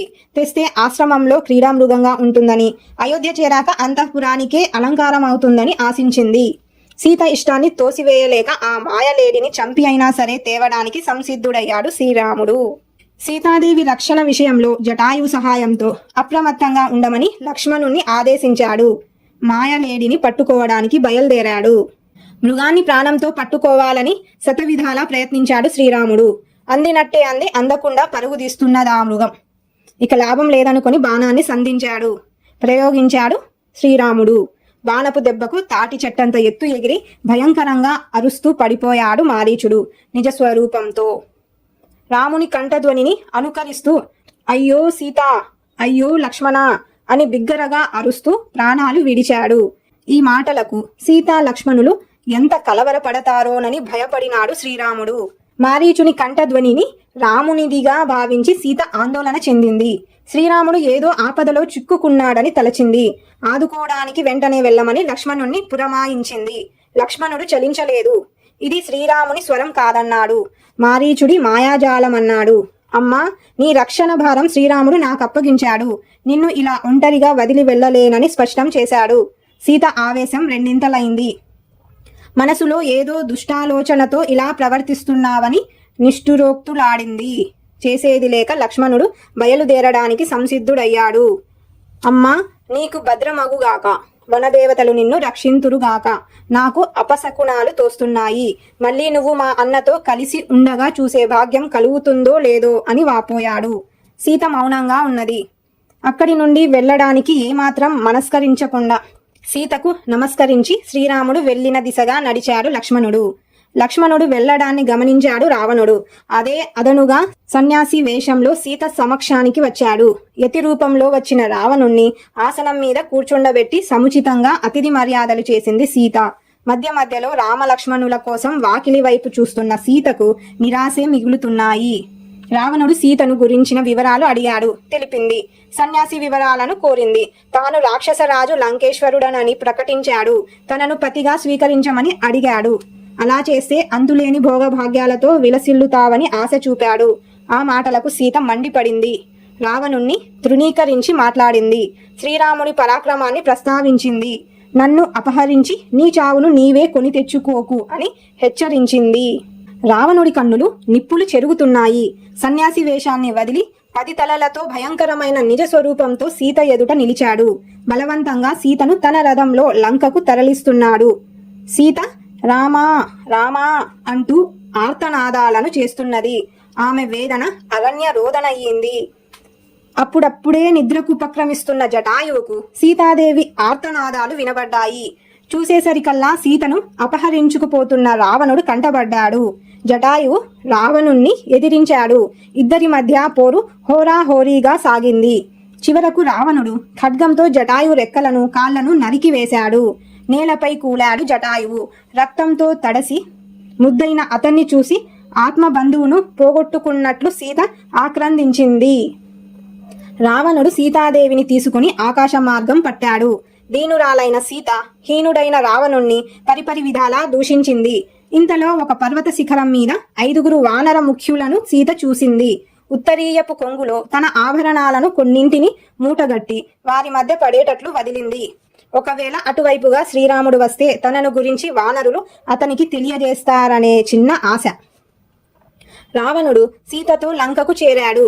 తన అంతఃపురంలో సీతనుంచాడు. తన వైభవమంతా చూపించాడు. దాన్ని తృణప్రాయంగా భావించింది సీత. కనికరించమని కాళ్లపై పడ్డాడు. నిరాకరించిందా మహాసాధ్వి. భరించలేకపోయాడు దశకంఠుడు. ఆవేశంతో, మైథిలి, నీకు 12 నెలల గడువిస్తున్నాను. ఈ లోపున నువ్వు దారికి రాకపోతే మరునాడే ప్రాంతకాల భోజనానికి వంటవాళ్ళు నిన్ను సిద్ధం చేస్తారని బెదిరించాడు. అక్కడి రాక్షసులతో, ఈమెను అశోకవనానికి తీసుకుపోండి. వనం మధ్య ఒక రహస్య ప్రదేశంలో ఉంచి చుట్టూ కాపలాగా ఉండండి. ఎలాగో ఒకలాగా ఈమెను ఒప్పించండి అని ఆజ్ఞాపించి రుసరుసలాడుతూ వెళ్ళాడు. ఆడపులల మధ్య జింకలాగా రాక్షస స్త్రీల మధ్య సీత బిక్కుబిక్కుమంటూ కాలాన్ని గడుపుతున్నది. మారీచుణ్ణి వధించి శ్రీరాముడు వెనుదిరిగాడు. లక్ష్మణుడు ఎదురయ్యేసరికి నిశ్చేష్టుడయ్యాడు. సీతను ఒంటరిగా వదిలి ఎందుకు వచ్చావని నిలదీశాడు. జరిగిన విషయాలు పూసగుచ్చినట్లు చెప్పాడు లక్ష్మణుడు. ఇద్దరూ ఆశ్రమానికి చేరుకున్నారు. సీతాదేవి జాడ కనిపించలేదు. వనమంతా వెతికారు. సీత జాడ కనిపించలేదు. సీత జాడ చెప్పమని ప్రకృతిని ప్రార్థించాడు శ్రీరాముడు. ఆమె ఎడబాటును తట్టుకోలేక కన్నీరు మున్నీరుగా విలపించాడు. ఆవేదన ఆవేశంగా మారింది. లోకాలను ధ్వంసం చేయడానికి శ్రీరాముడు సిద్ధపడ్డాడు. లక్ష్మణుడు ఓదార్పు వాక్యాలతో అన్నను శాంతపరిచాడు. అరణ్యంలో సీతను వెతుకుతూ వెళుతున్న రామలక్ష్మణులకు జటాయు కనిపించాడు. రక్తంతో తడిసిన అతనిని గుర్తించలేదు శ్రీరాముడు. మీదు మిక్కిలి అతడు గద్ద రూపంలో ఉన్న రాక్షసుడని, సీతనతడే భక్షించి ఉంటాడని భ్రమపడ్డాడు. బాణంతో చంపడానికి పూనుకున్నాడు. ఇంతలో జటాయువు జరిగిన విషయం చెప్పాడు. రావణుడు సీతను అపహరించాడని, ఎదిరించిన తనకి గతి పట్టించాడని వివరించాడు. అపహరణకు గురైన సీత అవసాన దశలో ఉన్న ఆత్మీయుడు శ్రీరాముడి దుఃఖం రెండింతలైంది. తన తండ్రికి ఆత్మీయుడైన జటాయువు పట్ల పితృభక్తిని ప్రదర్శిస్తూ అతని శరీరాన్ని నిమిరాడు. జటాయువు కన్ను మూశాడు. శ్రీరాముడు జటాయువుకు దహన సంస్కారాలు చేశాడు. అతనికి ఉత్తమ గతులు కలగాలని గోదావరిలో జలతర్పణాలు చేశాడు. రామలక్ష్మణులు దండకారణ్యం నుండి క్రౌంచారణ్యానికి చేరుకున్నారు. అక్కడి వనంలో భయంకరుడైన ఒక రాక్షసుని చూశారు. అతని తల, మెడ కనబడడం లేదు. కడుపు భాగంలో ముఖముంది. రొమ్ము మీద ఒకే కన్ను ఉంది. యోజనం పొడవు వ్యాపించిన చేతులు. ఆ చేతులతో పక్షులను, మృగాలను పట్టి తింటాడు. అతని పేరు కబంధుడు. తన సమీపంలోకి వచ్చిన రామలక్ష్మణులను ఆమాంతంగా 2 చేతులతో పట్టుకున్నాడు. అతని చేతుల్లో చిక్కితే తప్పించుకోవడం ఎవరి తరము కాదు. అందుకే కబంధ హస్తాలు అన్న జాతీయం పుట్టుకు వచ్చింది. కబంధుడు రామలక్ష్మణులను భక్షించడానికి నోరు తెరిచాడు. అన్నదమ్ములిద్దరూ తమ ఖడ్గాలతో అనాయాసంగా వాడి భుజాలను నరికివేశారు. కబంధుడు కుప్పకూలాడు. రామలక్ష్మణుల గురించి తెలుసుకున్నాడు. తన గురించి చెప్పుకున్నాడు. శాప కారణంగా తనకి వికృత రూపం ప్రాప్తించిందన్నాడు. శ్రీరాముడు కబంధునితో, మాకు రావణుని పేరు మాత్రమే తెలిసింది. అతని రూపం, ఉండే చోటు, శక్తి సామర్థ్యాలు తెలియవు. వాటిని చెప్పవలసిందని అడిగాడు. సమాధానంగా కబంధుడు, శ్రీరామ, నాకిప్పుడు దివ్యజ్ఞానం లేదు. నా శరీరాన్ని దహిస్తే నా నిజ రూపం వస్తుంది. అప్పుడు చెప్పగలనన్నాడు. కబంధుడి శరీరానికి అగ్ని సంస్కారం చేశారు రామలక్ష్మణులు. ఆ జ్వాలల నుండి దివ్య దేహంతో బయటికి వచ్చాడు కబంధుడు. సీతాదేవి దొరికే ఉపాయాన్ని శ్రీరాముడికి చెప్పాడు. ఇందుకు సుగ్రీవుడి మైత్రి బాగా తోడ్పడుతుందన్నాడు. వాలి సుగ్రీవుల కథను వివరించాడు. సుగ్రీవుణ్ణి చేరే దారిని చెప్పాడు. శ్రీరాముడి అనుమతిని తీసుకుని కబంధుడు స్వర్గానికి వెళ్ళాడు. కబంధుడు సూచించిన మార్గంలోనే ప్రయాణిస్తూ పంపా సరస్సున్న ప్రాంతానికి చేరారు రామలక్ష్మణులు. ఆ తీరంలో ఉన్న శబరి ఆశ్రమానికి వెళ్లారు. శబరి తపస్సిద్ధురాలు, జ్ఞాన వయోవృద్ధురాలు. శ్రీరామ దర్శనంతో ఆమె తనువు పులకించింది. పంపా తీరంలో దొరికే పండ్లను స్వామికి సమర్పించింది. తన జన్మ ధన్యమైనట్టు భావించింది. శ్రీరాముడి అనుమతిని పొంది తన దేహాన్ని అగ్నికి ఆహుతి చేసి అగ్ని కాంతితో ఊర్ధ్వలోకాలకు వెళ్ళింది. అక్కడి నుండి ఋష్యమూక పర్వతానికి ప్రయాణమయ్యారు రామలక్ష్మణులు. దారిలో పంపా సరోవరాన్ని దర్శించారు. కిష్కిందా కాండ. పంపా సరోవర ప్రాంతం పరమ రమణీయంగా ఉంది. ప్రకృతి తన అందాలను ప్రదర్శిస్తున్నట్లుగా ఉంది. కానీ శ్రీరాముడి మనసును ఏమాత్రం సంతోష పెట్టలేకపోయింది. పైగా సీత ఎడబాటు. ఆవేదన అనే అగ్నికి ఆజ్యం పోసినట్లుగా శ్రీరాముడి బాధను మరింత పెంచింది. లక్ష్మణుడు ఊరడించాడు. అన్నా, ఈ ధైర్యాన్ని వదులు, ఉత్సాహం తెచ్చుకో. ఇదే మనకు మేలు చేస్తుంది. చేసిన ప్రయత్నం విఫలమైనప్పుడు, సంపదలను పోగొట్టుకున్నప్పుడు అధైర్యపడకుండా ప్రయత్నం చేస్తే మంచి ఫలితం ఉంటుంది. ఉత్సాహమే బలం. ఉత్సాహమున్న వానికి అసాధ్యమనేది లేదు. వాళ్ళు ఎటువంటి కష్టాలు వచ్చినా వెనకడుగు వేయరు. మన ప్రయత్నాన్ని కొనసాగిద్దాం. వదినె గారు తప్పకుండా లభిస్తారు అని ధైర్యం చెప్పాడు. ఋష్యమూక పర్వతం నుంచి రామ లక్ష్మణులను చూశాడు సుగ్రీవుడు. గుండెలో రాయి పడ్డట్టయింది. ఆ ఇద్దరు వీరులు తన అన్న అయిన వాలి పంపగా వచ్చారేమోనని భయంతో వణికిపోతున్నాడు. ధనుర్బాణాలు ధరించిన వాళ్ళెవరో మారువేషంలో వెళ్లి కనుక్కోమని ఆంజనేయుణ్ణి ఆదేశించాడు. సుగ్రీవుని ఆనతి మీద రామలక్ష్మణులున్న చోటికి ఒక గంతు వేశాడు హనుమంతుడు. సన్యాసి రూపంలో వారి దగ్గరికి వెళ్ళాడు. వారి రూపాన్ని పొగిడాడు. వారి పరిచయం అడిగాడు. రామలక్ష్మణులు మౌనముద్రను దాల్చారు. హనుమంతుడు వారితో, వానరరాజు సుగ్రీవుడు ధర్మాత్ముడు, మహావీరుడు. అతన్ని ఆయన అన్న వాలి వంచాడు. రక్షణ కోసం జాగ్రత్తతో తిరుగుతున్నాడు. నేను సుగ్రీవుడి మంత్రిని. నన్ను హనుమంతుడంటారు. నేను వాయుపుత్రుణ్ణి. ఎక్కడికైనా వెళ్లి రాగల శక్తి గలవాణ్ణి. సుగ్రీవుడు పంపగా ఈ రూపంలో మీ దగ్గరికి వచ్చాను. సుగ్రీవుడు మీతో స్నేహాన్ని కోరుతున్నాడు అని చాకచక్యంగా మాట్లాడాడు. విషయాన్ని చెప్పే పద్ధతిలో ఎంతో నేర్పును ప్రదర్శించాడు. హనుమంతుని మాట తీరు శ్రీరాముణ్ణి ఆకట్టుకుంది. లక్ష్మణుడితో ఇతడు వేదాలను, వ్యాకరణాన్ని క్షుణ్ణంగా చదివాడన్నది నిశ్చయం. లేకపోతే మాటల్లో ఇంత స్పష్టత ఉండదు. తడబాటు, తొందరపాటు లేకుండా, తప్పులు పలకకుండా సరైన స్వరంతో చెప్పదలుచుకున్న విషయాన్ని మనసుకు హత్తుకునేటట్లు చెప్పాడు. ఈయన మాట్లాడే తీరు చూస్తే చంపడానికి కత్తి ఎత్తిన శత్రువుకు కూడా చేతులు రావు అని మెచ్చుకున్నాడు. మాటకున్న శక్తి అటువంటిది. హనుమంతుడితో లక్ష్మణుడినే మాట్లాడమన్నాడు శ్రీరాముడు. హనుమంతుడి అభిప్రాయాలకు సమ్మతి తెలుపుతూ తమ వృత్తాంతాన్ని వివరించాడు లక్ష్మణుడు. తమకు సుగ్రీవుని సహాయం ఎంతో తగినదన్నాడు. సన్యాసి రూపం వదలి రామలక్ష్మణులను భుజాలపై ఎక్కించుకొని ఋష్యమూక పర్వతానికి చేరుకున్నాడు హనుమ. అంతకు ముందే భయంతో మలయగిరికి చేరిన సుగ్రీవుణ్ణి రామలక్ష్మణుల వద్దకు తీసుకువచ్చాడు ఆంజనేయుడు. శ్రీరామ సుగ్రీవులు అగ్నిసాక్షిగా మిత్రులైనారు. సుగ్రీవుడు, రామా, ఈనాడు నీవు నాకు ప్రాణమిత్రుడివైనావు. ఇప్పటి నుంచి సుఖదుఖాలలో మనం ఒక్కటిగానే ఉందాం. వాలి భయం నన్ను వదలడం లేదు. నీ అభయం కావాలి అని ప్రార్థించాడు. శ్రీరాముడు మందహాసాన్ని చిందిస్తూ, సుగ్రీవా, ఆపదలో ఆదుకునేవాడే కదా మిత్రుడు. నీ భార్యను అపహరించిన వాలిని తప్పక వధిస్తానని మాట ఇచ్చాడు. సుగ్రీవుడి మనసు కుదుట పడింది. శ్రీరామ సుగ్రీవులు స్వేచ్ఛాపూర్వకంగా మాట్లాడుకుంటున్న సమయంలోనే సీతాదేవికి, వాలికి, రావణాసురునికి ఎడమ కన్ను ఒక్కసారిగా అదిరింది. సుగ్రీవుడు గతంలో తాను నలుగురు మంత్రులతో కొండ మీద ఉన్నప్పుడు ఒక రాక్షసుడు స్త్రీని బలవంతంగా తీసుకుపోవడం చూశామన్నాడు. ఆమె రామా, లక్ష్మణా అని బిగ్గరగా అరవడం విన్నామన్నాడు. తమను చూసి ఒక నగల మూటను జార విడిచిందని చెప్పి ఆ ఆభరణాలను తెచ్చి చూపించాడు. శ్రీరాముడు వాటిని చూసి కన్నీటి సంద్రమయ్యాడు. లక్ష్మణుడు, అన్నా, ఈ కేయూరాలను, కుండలాలను నేను గుర్తుపట్టలేను. కాని కాలి అందెలు మాత్రం మా వదినె గారివే. ఆమెకు నిత్యం పాదాభివందనం చేయడం వల్ల నేను వీటిని గుర్తుపట్టానన్నాడు. శ్రీరాముడి శోకాన్ని పోగొట్టే ప్రయత్నం చేశాడు సుగ్రీవుడు. సీతాదేవిని తీసుకురావడంలో తాను తగిన ప్రయత్నం చేస్తానన్నాడు. సపరివారంగా రావణుణ్ణి హతమార్చేందుకు తన శక్తియుక్తులన్నింటినీ వినియోగిస్తానన్నాడు. దుఃఖం అనర్థదాయకం కనుక ఎప్పుడూ దుఃఖించవద్దన్నాడు. ఎల్లప్పుడూ దుఃఖించే వారికి సుఖముండదు. తేజస్సు క్షీణిస్తుంది. ఒక్కొక్కప్పుడు ప్రాణాలు నిలవడమే కష్టంగా ఉంటుంది. కనుక దుఃఖస్థితి నుంచి బయటపడమని ధైర్యవచనాలను చెప్పాడు. ఓ రామా, నిజమైన మిత్రుడు తన స్నేహితుడి కోసం సంపదలను, సుఖాలను, చివరకు తన ప్రాణాలను కూడా విడవడానికి సిద్ధపడతాడు. ప్రాణమిత్రులమైన మనం స్నేహధర్మాన్ని చక్కగా పాటిద్దామన్నాడు. శ్రీరాముడు అందుకు అంగీకరిస్తూ, ఉపకారం జరగడమే మిత్రుని వల్ల ఫలం, అపకారం చేయడం శత్రువు లక్షణం. నీ భార్యనపహరించిన వాలిని ఈ రోజే చంపుతానన్నాడు. వాలితో వైరం ఎందుకు వచ్చిందో తెలపమన్నాడు సుగ్రీవుణ్ణి. గతకథను శ్రీరాముడి చెవిన వేశాడు సుగ్రీవుడు. మా అన్న వాలి మహాబలశాలి, పెద్దవాడు గనుక మా తండ్రి తరువాత కిష్కిందకు రాజైనాడు. మాయావి అనే వాడికి మా అన్నతో వైరం. ఒకనాటి అర్ధరాత్రి మాయావి కిష్కిందకు వచ్చి వాలిని యుద్ధానికి ఆహ్వానించాడు. మేమెంతగా వారించినా వాడి వినకుండా వానితో పోరుకు సిద్ధమయ్యాడు. మమ్ములను చూడగానే మాయావి భయంతో వెనుదిరిగి పిక్కబలం చూపాడు. మేము వెంబడించాం. అతడు ఒక పెద్ద భూగృహంలోకి వెళ్ళాడు. వాలి ఆవేశంతో ఊగిపోతున్నాడు.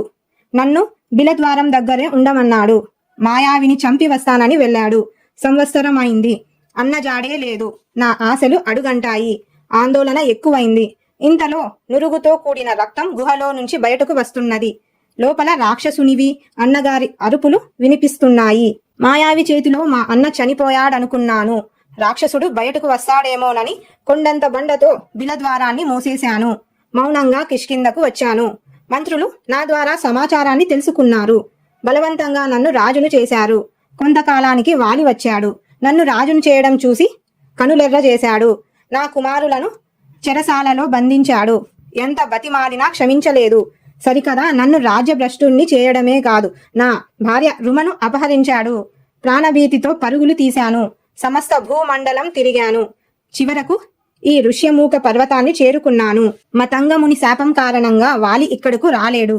వాలి దుందుబి అనే రాక్షసుణ్ణి చంపి విసిరివేసినప్పుడు ఆ రాక్షసుడి నోటి నుండి రక్త బిందువులు మతంగాశ్రమం మీద పడ్డాయి. అందుకు కోపించిన ముని ఋష్యమూక పర్వతం మీద కాలు పెడితే వాలి మరణిస్తాడని శపించాడు అంటూ సుగ్రీవుడు తన కథనంతా చెప్పాడు. శ్రీరాముని బలం ఎలాంటిదో తెలుసుకోవాలనుకున్నాడు సుగ్రీవుడు. దానికి బదులుగా శ్రీరాముడు కాలి బొటనవేలితో అక్కడ పడి ఉన్న దుందుబి అస్థిపంజరాన్ని 10 యోజనాల దూరం పడేటట్లు చిమ్మి వేశాడు. ఒకే బాణంతో 7 మద్ది చెట్లను చీల్చాడు. సంతోషించాడు సుగ్రీవుడు. వాలి వధకు ఇక ఏమాత్రం ఆలస్యం వద్దని శ్రీరాముణ్ణి తొందర పెట్టాడు. అందరూ కిష్కిందకు వెళ్లారు. సుగ్రీవుడు భయంకరంగా గర్జిస్తూ వాలిని యుద్ధానికి ఆహ్వానించాడు.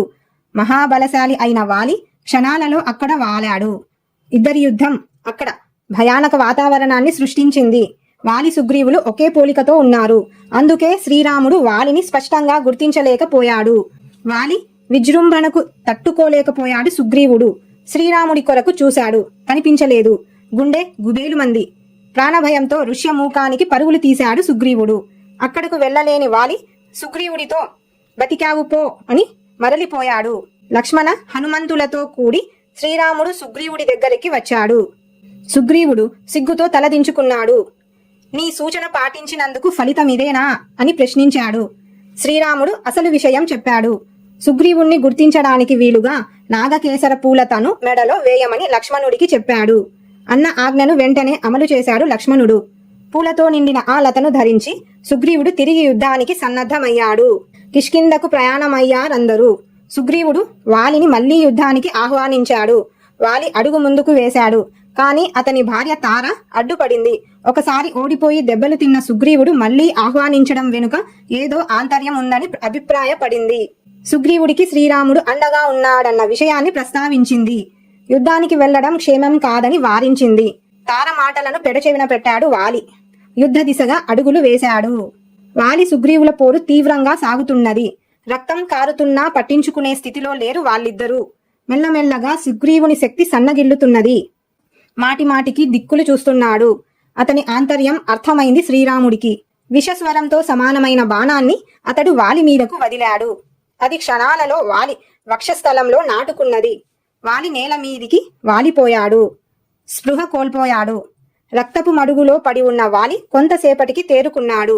రామలక్ష్మణులను చూశాడు. శ్రీరామునితో ఉత్తముడని పేరు పొందిన నీవు ఇంత అధర్మంగా ఎందుకు ప్రవర్తించావు? నీకు నీ దేశానికి నేనెన్నడూ అపకారం చేయ తలపెట్టలేదు. అలాంటప్పుడు నన్నెందుకు చంపవలసి వచ్చింది? నిన్ను ఎదిరించి యుద్ధమే చేయలేదు. వేరొకరితో పోరుతున్నప్పుడు ఎందుకు దొంగదెబ్బ తీశావని నిలదీశాడు. సీతాదేవి కొరకు సుగ్రీవుణ్ణి ఆశ్రయించడం కన్నా తనను కోరి ఉంటే బాగుండేదన్నాడు. ఒక్కరోజులో సీతాదేవిని తెచ్చి అప్పజెప్పేవాడనని పలికాడు. రావణుణ్ణి యుద్ధంలో బంధించి తెచ్చి నీ ముందుంచేవాడినని తెలిపాడు. శ్రీరాముడు వాలి అభిప్రాయాలను తోసేశాడు. తమ్ముడి భార్యను చెరబట్టడం వంటి అధర్మాలకు ఒడిగట్టినందువల్ల నేను నీకు మరణదండన విధించానన్నాడు శ్రీరాముడు. వానరుడివి కనుక చాటుగా ఉండి చంపడంలో తప్పు లేదన్నాడు. శ్రీరాముని మాటలు విన్న వాలి తన తప్పును తెలుసుకున్నాడు. మన్నించమని దోసిలొగ్గాడు. భర్త విషయం తెలుసుకున్న తార పరుగు పరుగున వచ్చింది. మరణ వేదనతో కింద పడి ఉన్న వాలి దీనస్థితిని చూసింది. గుండె చెరువయ్యేటట్లు ఏడ్చింది. ప్రాయోపవేశానికి సిద్ధపడిన తారను హనుమంతుడు ఓదార్చాడు. తార అంగదుల బాధ్యతను సుగ్రీవునకు వాలి అప్పచెప్పాడు. తన మెడలోని దివ్యమైన సువర్ణమాలను సుగ్రీవునకిచ్చి వెంటనే ధరించమన్నాడు. లేకుంటే వాలి చనిపోయిన మరుక్షణమే ఆ మాలకున్న శక్తి నశిస్తుంది. కొడుకైన అంగదుడికి జీవితంలో ఎలా నడుచుకోవాలో ఉపదేశించాడు. బాణం వల్ల కలుగుతున్న బాధ అంతకంతకు అధికమై ప్రాణాలను వదిలాడు. వాలి జీవితాధ్యాయం ముగిసింది. సుగ్రీవ, హనుమదాదులు శ్రీరాముడి దగ్గరికి వచ్చారు. హనుమంతుడు శ్రీరాముడితో సుగ్రీవుని పట్టాభిషేక విషయం ప్రస్తావించాడు. దీనికోసం కిష్కిందకు రమ్మని ప్రార్థించాడు.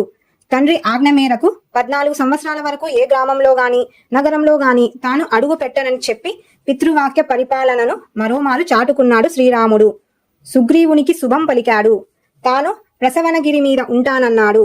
వర్షాకాలం పోయాక సీతాన్వేషణ ప్రయత్నం ప్రారంభించమని సుగ్రీవుణ్ణి ఆదేశించాడు. సరేనన్నాడు సుగ్రీవుడు. కిష్కిందకు రాజుగా సుగ్రీవుడు, యువరాజుగా అంగదుడు పట్టాభిషిక్తులయ్యారు. కాలం గడుస్తున్నది. శరత్కాలం వచ్చింది. సీతాన్వేషణ కార్యభారాన్ని సుగ్రీవునికి గుర్తు చేశాడు హనుమంతుడు. తదనుగుణంగా సేనలను సమీకరించమని సేనాపతి అయిన నీలుణ్ణి ఆజ్ఞాపించాడు సుగ్రీవుడు. ఇది శ్రీరాముడికి తెలియదు. లక్ష్మణుణ్ణి పిలిచి సుగ్రీవుడి దగ్గరికి వెళ్ళమన్నాడు. లక్ష్మణుడు కిష్కిందకు పయనమయ్యాడు. సుగ్రీవుడు రాజభోగాలలో ఓలలాడుతున్నాడు. సీతాదేవి ఎడబాటు వల్ల నిలువునా నీరవుతున్న అన్నగారు. నిర్లక్ష్యంతో సుగ్రీవుడు. లక్ష్మణునికి ఆగ్రహం కట్టలు తెంచుకుంది. బుసలు కుడుతున్నాడు. అతని ముందుకు రావడానికి ఎవ్వరికీ కాళ్ళాడడం లేదు. వానరులు, మంత్రులే కాదు, సుగ్రీవుడి పరిస్థితి అంతే. మందిర ద్వారం దగ్గరికి వచ్చిన లక్ష్మణుడితో మాట్లాడటానికి తార వెళ్ళింది. స్త్రీల పట్ల కోపం ప్రదర్శించకూడదని శాంతించాడు లక్ష్మణుడు. సుగ్రీవుడు సీతాన్వేషణకు ప్రయత్నాలు మొదలు పెట్టాడని తార లక్ష్మణుడికి తెలిపింది. అంతఃపురంలో ఉన్న సుగ్రీవుణ్ణి కలిశాడు లక్ష్మణుడు. శ్రీరాముడి దయ వల్లనే తానీ స్థితిలో ఉన్నానని కృతజ్ఞత ప్రకటించాడు సుగ్రీవుడు. మహాపరాక్రమశాలి శ్రీరాముడికి తన సహాయం నిమిత్త మాత్రమేనన్నాడు. తన వైపు నుంచి ఏదైనా తప్పు జరిగితే మన్నించమన్నాడు. లక్ష్మణుడు శాంతించాడు. తన అన్నగారి దగ్గరికి సుగ్రీవుణ్ణి రమ్మన్నాడు. సుగ్రీవుడు వివిధ ప్రాంతాలలో గల వానర వీరులను రావలసిందిగా చెప్పమని హనుమంతుణ్ణి ఆజ్ఞాపించాడు. 10 రోజుల్లోగా రాకపోతే వాళ్లకు మరణదండన తప్పదని హెచ్చరించాడు. హనుమంతుడు ఈ వార్తను అన్ని దిక్కులకు వేగంగా పంపాడు. ఫలితంగా కోట్ల మంది వానర యోధులు కిష్కిందకు చేరుకుంటున్నారు. సుగ్రీవుని ఆజ్ఞ అటువంటిది. దానికి తిరుగులేదు. అందుకే సుగ్రీవాజ్ఞ అనే జాతీయంగా స్థిరపడ్డది. శ్రీరామునితో సుగ్రీవుడు సమావేశమయ్యాడు. వానరుల రాకను గురించి తెలిపాడు. సీత జాడను తెలుసుకోవడం, రావణుడి నివాసాన్ని పసిగట్టడమే ప్రధాన కర్తవ్యమన్నాడు శ్రీరాముడు. శ్రీరాముని సూచన మేరకు సీతాన్వేషణ కోసం వానర వీరులను నలుదిక్కులకు పంపాడు. తూర్పు దిక్కునకు వినతుని నాయకత్వంలో సేనను పంపాడు. దక్షిణ దిక్కుకు అంగదుని నాయకత్వంలో హనుమంతుడు, జాంబవంతుడు మొదలైన ప్రముఖులతో కూడిన సేనను పంపాడు. మేనమామ అయిన సుషేనుని నాయకత్వంలో పడమరకు, శతబలి నాయకత్వంలో ఉత్తర దిశకు సేనను పంపాడు. ఒక్కొక్క దిక్కున ఏ ఏ ప్రదేశాల గుండా వెళ్లాలో, అక్కడ ఏమేమి ఉంటాయో వివరంగా చెప్పాడు సుగ్రీవుడు. ఆ ప్రదేశాలకు సంబంధించిన అతని జ్ఞానం చూస్తే ముక్కున వేలేసుకుంటాం. 4 రోజుల్లో సమాచారం తెమ్మని సుగ్రీవాజ్ఞ. సీతాన్వేషణను సఫలం చేయగల సమర్థుడు హనుమంతుడేనని సుగ్రీవుడి నమ్మకం. హనుమంతుడు అంతే విశ్వాసంతో ఉన్నాడు. శ్రీరాముడి భావన కూడా అదే. అందుకే తన పేరు చెక్కి ఉన్న ఉంగరాన్ని హనుమంతుడికి ఇచ్చాడు శ్రీరాముడు. సీత దీన్ని చూస్తే హనుమను రామదూతగా నమ్ముతుందన్నాడు. హనుమంతుడు నమస్కరించి రామముద్రికను గ్రహించాడు. శ్రీరాముని పాదాలకు ప్రణమిల్లి ప్రయాణమయ్యాడు. సీతాన్వేషణకు బయలుదేరి 4 రోజులు కావస్తున్నది. తూర్పు, పడమర, ఉత్తర దిక్కులకు వెళ్లిన వాళ్ళు తీవ్రంగా వెతికి రిక్తహస్తాలతో వెనుదిరిగారు. గడువు ముగిసే నాటికి ప్రసవనగిరిలో శ్రీరామునితో ఉన్న సుగ్రీవుడి దగ్గరికి చేరుకున్నారు. సీత జాడ కోసం చేసిన కృషి ఫలించలేదని విన్నవించుకున్నారు. హనుమంతుడు ఈ విషయంలో కృత్యుడవుతాడని ధీమా వ్యక్తం చేశాడు. ఎందుకంటే రావణుడు సీతను తీసుకెళ్లింది దక్షిణం వైపే కదా. అంగదుని నాయకత్వంలో దక్షిణం వైపుకు బయలుదేరిన హనుమంతుడు మొదలైన వాళ్ళు అణువణువున గాలిస్తున్నారు. సుగ్రీవుడికిచ్చిన గడువు పూర్తయింది. ఏం చేయాలో తోచడం లేదు. తమ వాళ్ళు నిరాశపడకుండా జాగ్రత్త పడ్డాడు అంగదుడు. విరక్తి పొందకుండా ధైర్యోత్సాహాలతో ముందుకు సాగితే విజయం వరిస్తుందని ప్రేరేపించాడు. అందరూ రెట్టించిన ఉత్సాహంతో ముందుకు కదిలారు. హనుమదాదులు ఒక పెద్ద గుహ దగ్గరికి చేరుకున్నారు. అది వృక్షబిలము, ఒక రాక్షసిని ఆధీనంలో ఉంది. బాగా అలసిపోయిన వానరులను ఆకలి దప్పులు పట్టి పీడిస్తున్నాయి. గుహలోకి వెళ్లారు. అంతా అయోమయంగా ఉంది. చివరకు స్వయంప్రభ అనే యోగిని అనుగ్రహంతో ఆకలి దప్పులను తీర్చుకున్నారు. ఆమెను ప్రార్థించి ఆమె తపః ప్రభావం వల్ల క్షణాలలో ఒక పెద్ద సముద్రపు ఒడ్డుకు చేరుకున్నారు. ఆ సముద్రం మహోదధి ఉవ్వెత్తున లేచే అలల అలజడి భయాన్ని కలిగిస్తున్నది. సముద్ర తీరంలో వానరులంతా సమావేశమయ్యారు. ఏం చెయ్యాలో తీవ్రంగా చర్చించుకుంటున్నారు. సీత జాడ కనిపెట్టకుండా సుగ్రీవుని చేరరాదనుకున్నారు. వీళ్ల మాటల్లో జటాయు ప్రస్తావన వచ్చింది. అది విన్నాడు సంపాతి. ఇతడు పక్షిరాజు, జటాయువుకు అన్న. రెక్కలు లేక పడి ఉన్నాడు. సంపాతి తన సోదరుడి మరణానికి ఎంతో విలపించాడు. లంకలో సీత ఉన్న పరిస్థితులను నిశిత దృష్టితో చూసి కళ్లకు కట్టినట్లు వివరించాడు. లంకకు ఎలా వెళ్లాలో చెప్పాడు. ఇంతలో ఆశ్చర్యకరంగా సంపాతికి రెక్కలు మొలిచాయి. పరోపకార పుణ్యం ఊరికే పోతుందా? అందరూ ఆనందించారు. తన రెక్కల బలాన్ని తెలుసుకోవడానికి రివ్వున ఆకాశంలోకి ఎగిరాడు సంపాతి. వానర వీరులు బల పరాక్రమాలను ప్రదర్శించడం ద్వారానే సీతాన్వేషణ సఫలమవుతుందన్న నిశ్చయానికి వచ్చారు. కాని 100 యోజనాలు వెళ్లి రాగలవారెవ్వరని తర్కించుకుంటున్నారు. ఇటువంటి పరిస్థితుల్లో కార్యహాని కలగకుండా కాపాడగలవాడు హనుమంతుడొక్కడేనని నిగ్గుదేల్చాడు జాంబవంతుడు. ఆ సమయంలో హనుమంతుడు ఒకచోట ఏకాంతంగా కూర్చొని ఉన్నాడు. జాంబవంతుడు హనుమంతుణ్ణి చేరాడు. అతని శక్తియుక్తులెంతటివో తెలుపుతూ ప్రేరేపించాడు. దీనికి వానరుల ప్రశంసలు తోడైనాయి. ఇంకేముంది, హనుమంతుడు రెట్టించిన ఉత్సాహంతో బలాన్ని పుంజుకున్నాడు. అద్భుతమైన తేజస్సుతో వెలుగుతున్నాడు. వానరులతో నేను మేరు పర్వతాన్ని అనాయాసంగా 1000 మార్లు చుట్టుగలిగాను. భూమండలాన్ని సముద్రంలో ముంచగలను. గ్రహ నక్షత్రాలను అధిగమించగలను. పర్వతాలను నుగ్గు చేయగలను. మహాసముద్రాలను అవలీలగా దాటగలనని ఆత్మశక్తిని ప్రకటించాడు. ప్రతి వారిలో ఏదో ఒక శక్తి ఉంటుంది. సరైన ప్రేరణ దొరికితే అది వెలికి వస్తుంది. హనుమంతుడి మాటలకు జాంబవంతుడు ఆనందించాడు. నాయనా, నీ ధైర్యోత్సాహాలకు తగినట్లు మాట్లాడావు. నీ మాటలు వానరుల మనసులో గూడు కట్టుకున్న దుఃఖాన్ని దూరం చేశాయి. అందరం నీ శుభాన్ని కోరుతున్నాం. ఋషులు, వృద్ధ వానరులు, గురువుల అనుగ్రహంతో ఈ సముద్రాన్ని లంఘించు. నీ రాక కోసం ఎదురు చూస్తుంటాం. మన వానరుల ప్రాణాలన్నీ నీపైనే ఆధారపడి ఉన్నాయని తెలిపాడు. తాను లంఘించే సమయంలో తన బలాన్ని భూమి భరించలేదని, మహేంద్ర పర్వత శిఖరాలు అందుకు తగినవని హనుమంతుడు పలికి మహేంద్రగిరికి చేరాడు. సుందరకాండ. మహాబలుడైన మారుతి సూర్యునికి, మహేంద్రునికి, వాయువుకు, బ్రహ్మకు, ఇతర దేవతలకు నమస్కరించాడు. తన శరీరాన్ని పెంచాడు. ఒళ్ళు విరిచాడు. ప్రళయకాల మేఘగర్జనలా మహానాదం చేశాడు. చేతులను నడుము మీద ఉంచాడు.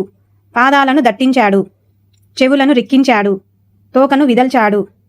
అంగదాది మహావీరులతో వాయువేగంతో సాగిపోయే రామబాణంలాగా లంకకు వెళతాను. అక్కడ సీతామాతను చూడలేకుంటే అదే వేగంతో స్వర్గానికి వెళ్లటం. అక్కడ కూడా సీతామాత దర్శనం కాకుంటే రావణుని బంధించి తీసుకువస్తా. ఏది ఏమైనా కార్యసఫలతతో తిరిగి వస్తానని పలికాడు. ఒక్క ఉదుటున అంతరిక్షంలోకి ఎగిరాడు. శ్రీరామ కార్యానికి వెళుతున్న హనుమంతునికి సూర్యుడు తాపాన్ని కలిగించలేదు. వాయువు చల్లగా ప్రసరించాడు. దేవతలు, గంధర్వులు, మహర్షులు కీర్తించారు. సముద్రంపై సాగిపోతున్న హనుమంతుణ్ణి చూసి సాగరుడు సహాయపడదలచాడు. తానింతవాడు కావడానికి ఇక్ష్వాకు ప్రభువైన సగరుడే కారణమని సాగరుని అభిప్రాయం. ఆ ఇక్ష్వాకు కులతిలకుడైన శ్రీరాముని కార్యం కోసం వెళుతున్న హనుమంతునికి శ్రమ కలగకూడదనుకున్నాడు. సముద్రంలో ఉన్న మైనాకుణ్ణి బయటకు రమ్మన్నాడు. అతని బంగారు గిరి శిఖరాల మీద హనుమంతుడు ఒకంతసేపు విశ్రాంతి తీసుకోగలడని భావించాడు. మైనాకుడు సరేనన్నాడు. ఒక్కసారిగా సముద్రం మధ్య నుంచి పైకి లేచాడు. ఆకస్మాత్తుగా పైకి లేచిన మైనాకుణ్ణి తనకు ఆటంకంగా తలచాడు మారుతి. తన ఎదతో నెట్టివేశాడు. మైనాకుడు అబ్బురపడ్డాడు. మానవ రూపంలో గిరి శిఖరం మీద నిలచాడు. సముద్రుని కోరికను తెలిపాడు.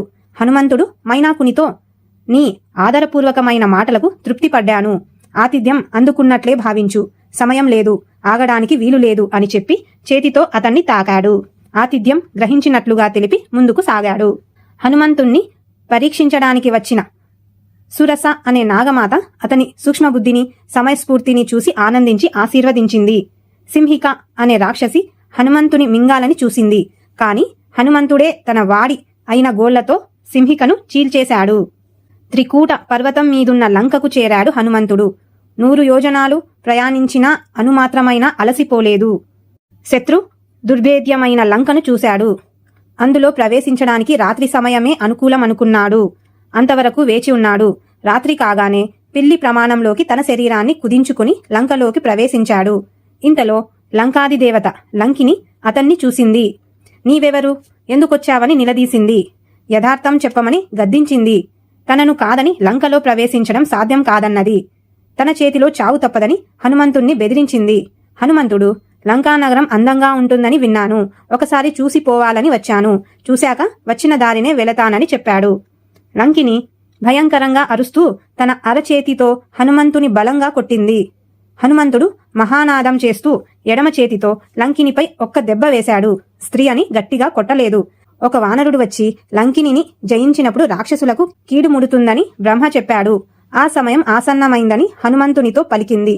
లంకలోకి వెళ్ళమని చెప్పింది. హనుమంతుడు ముఖద్వారం గుండా లంకలోకి వెళ్లలేదు. ప్రాకారంపై నుండి దూకి వెళ్లాడు. అది కూడా ఎడమపాదం ముందు బెట్టి. శత్రువుల వద్దకు వెళ్లే సంప్రదాయం అది. లంకలో ప్రవేశించిన మారుతి చిత్ర విచిత్రాలైన ఇండ్లను చూశాడు. సంగీత మాధుర్యాన్ని చవిచూశాడు. వేదఘోషను విన్నాడు. రకరకాల వాళ్లను చూశాడు. సర్వాంగ సుందరమైన రావణుని భవనాన్ని చూశాడు. ఎక్కడా సీతజాడ కనిపించలేదు. మహాపాశ్వ, కుంభకర్ణ, విభీషణ, మహోదర, విరూపాక్ష, విద్యుజ్జిహాదుల భవనాలన్నీ వెతికాడు. రావణ అంతఃపురంలోకి వెళ్లాడు. ఎందరో స్త్రీలు చెల్లా చెదరుగా పడుకొని నిద్రపోవడం చూశాడు. ప్రత్యేక శయ్యపై పవలించిన ఒక స్త్రీని చూశాడు. మహాసౌందర్యంతో వెలిగిపోతున్న ఆమె రావణుని భార్య మండోదరి. కాని హనుమంతుడు సీత అని భ్రమించాడు. సీతను చూశాననుకుని గంతులు వేశాడు. కొద్దిసేపటికే తన ఆలోచన తప్పని గ్రహించాడు. శ్రీరాముణ్ణి ఎడబాసి సీత ఇలా ఉండగలుగుతుందా అని అనుకున్నాడు. ఆమె సీత కానే కాదని నిశ్చయించుకున్నాడు.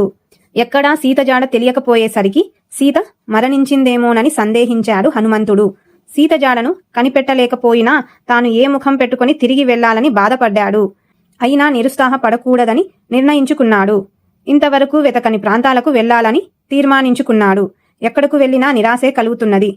సీత కనబడలేదని చెబితే శ్రీరాముడు జీవించడు. అతడు లేక లక్ష్మణుడుండడు. వీరి మరణ వార్త విని భరత శత్రుఘ్నులుండరు. పుత్రుల మరణానికి తట్టుకోలేక కౌసల్య, సుమిత్ర, కైకేయి తనువులు చాలిస్తారు. ప్రియమిత్రుణ్ణి వీడి సుగ్రీవుడు బతకడు. దానితో రుమ, తారాంగదులు మిగలరు. అది చూసి వానరజాతి ఈ లోకాన్ని వీడుతుంది. ఇందరి మరణానికి కారణం కావడం కన్నా ప్రాయోపవేశంతో ప్రాణాలు వదలడమే మంచిదనిపించింది మారుతికి. కాని తర్కించి చూస్తే ఆత్మహత్య కన్నా బతికుండడమే ఎన్నో విధాలా ఉత్తమమనిపించింది. చచ్చి సాధించేదేమిటి? బతికితే సుఖాలను శుభాలను పొందవచ్చు. బతికి ఉన్నవాళ్లు ఎన్నడైనా కలుసుకోవచ్చు. అందుకే ప్రాణాలను నిలుపుకోవాలని నిర్ణయించుకున్నాడు. అప్పటి వరకు వెతకని అశోకవనంలోకి వెళ్లాలనుకున్నాడు హనుమంతుడు. సీతారామ లక్ష్మణులకు, రుద్ర, ఇంద్ర, యమ, వాయుదేవతలకు, సూర్యచంద్ర మరుద్గణాలకు నమస్కరించాడు. అశోకవనంలోకి అడుగు పెట్టాడు. ఇంద్రుని నందనవనంలాగా ఉంది అశోకవనం. అణువణువునా వెతికాడు హనుమంతుడు. ఎత్తైన సింసుపా వృక్షాన్ని ఎక్కాడు. దాని కింద మలిన వస్త్రాలను కట్టుకొని ఉన్న ఒక స్త్రీని చూశాడు. ఆమె చుట్టూ రాక్షస స్త్రీలున్నారు. ఆమె కృశించి ఉంది. దీనావస్థలో ఉంది. ఆమె సీతే అనిపించింది హనుమంతునికి. ఆమె ధరించిన ఆభరణాలను చూశాడు. రాముడు చెప్పిన వాటితో సరిపోలాయి. ఋష్యమూక పర్వతం మీద పడిన ఆభరణాలు ఆమె శరీరంపై కనిపించడం లేదు. వీటన్నింటినీ దృష్టిలో పెట్టుకుని ఆమె సీతే అని ధృవపరుచుకున్నాడు. ఆ వృక్షంపైనే ఉండిపోయాడు. సీతాదేవిని చూడగానే హనుమంతుని కనుల నుండి ఆనందాశ్రువులు జారాయి. శ్రీరాముని స్మరించుకుని నమస్కరించాడు. వేకువ జామయ్యింది. వేదఘోషలు వినబడుతున్నాయి. నిద్రలేచిన రావణుడు అశోకవనం వైపు అడుగులు వేస్తున్నాడు. సుగంధ తైలాలతో తడిసి ఉన్న కాగడాలను ధరించిన స్త్రీలు ముందు నడుస్తున్నారు. రావణుని తేజస్సు చూసి ఆశ్చర్యచకితుడయ్యాడు హనుమంతుడు. సీత దగ్గరికి వచ్చి రావణుడు నయానా భయానా సీత మనస్సు మార్చే ప్రయత్నం చేశాడు. కాని ఎలాంటి ప్రలోభాలకు తాను లొంగనని సీత తేల్చి చెప్పింది. శ్రీరాముడి నుంచి తప్పించుకోవడం సాధ్యం కాదని హెచ్చరించింది. రావణునిలో ఆవేశం పెల్లుబికింది. 2 నెలల గడువు విధించాడు. ఎలాగైనా సీతను తన దారికి తెమ్మని రాక్షస స్త్రీలను ఆదేశించి తన భవనానికి చేరుకున్నాడు. రాక్షస స్త్రీలు ఎన్నో రకాలుగా సీతకు నచ్చజెప్పే ప్రయత్నం చేశారు. ఆమె నిరాకరించింది. చివరకు సీతను చంపుతామని భయపెట్టారు. ఈ దుస్థితికి సీత ఎంతో విలపించింది. శ్రీరాముడికి దూరమై బతకడం కన్నా శరీరాన్ని విడవడమే మేలన్నది. ఈ మాటలను విని కొందరు రాక్షస స్త్రీలు రావణుడికి ఈ విషయం చెప్పడానికి వెళ్లారు. ఇంకొందరు తక్షణమే సీతను బంధించగలమన్నారు. అంతవరకు నిదురించిన త్రిజట అప్పుడే మేల్కొంది. త్రిజట విభీషణుని కూతురు. రాక్షస స్త్రీలను అదలించింది. తనకు వచ్చిన కలను చెప్పింది. 1000 హంసలతో కూడిన పల్లకి మీద లక్ష్మణుడితో శ్రీరాముడు కూర్చున్నట్లు చూశాను. సముద్రం మధ్య ఒక తెల్లని పర్వతం మీద సీత కూర్చోవడం చూశాను. నూనె పూసిన శరీరంతో రావణుడు నేల మీద పడి ఉండడం చూశాను. ఒక నల్లని స్త్రీ శరీరమంతా బురద పూసుకుని ఎర్రని వస్త్రములు కట్టి రావణుని మెడకు తాడు కట్టి దక్షిణం వైపుగా ఈడ్చుకు వెళ్లడం చూశాను. వరాహం మీద రావణుడు, ముసలి మీద ఇంద్రజిత్తు, ఒంటె మీద కుంభకర్ణుడు దక్షిణ దిశగా వెళ్లడం చూశాను. లంక చిన్నాభిన్నం కావడం చూశాను అన్నది. స్వప్నంలో విమాన దర్శనం కావడాన్ని బట్టి సీత కోరిక సిద్ధిస్తుందని, రావణునికి వినాశం తప్పదని, శ్రీరామునికి జయం కలుగుతుందని చెప్పింది. ప్రాణత్యాగానికి సిద్ధపడ్డ సీతకు శుభ శకునాలు తోచాయి. చెట్టుపైన ఉన్న హనుమంతుడు సీతాదేవిని ఎలా కాపాడుకోవాలో అని మదన పడ్డాడు. రామకథాగానమే సరైన మార్గమని ఎంచుకున్నాడు. సీతాదేవికి వినపడేటట్లు రామకథను వర్ణించాడు. సీతాదేవి అన్ని వైపులా చూసింది. చెట్టు మీదున్న హనుమంతుణ్ణి చూసి ఆశ్చర్యానికి లోనైంది. హనుమంతుడు చెట్టు దిగి నమస్కరించాడు. అమ్మా, నీవెవరు? ఒకవేళ సీతాదేవివే అయితే శుభమగుగాక, దయతో విషయాలు చెప్పమని ప్రార్థించాడు.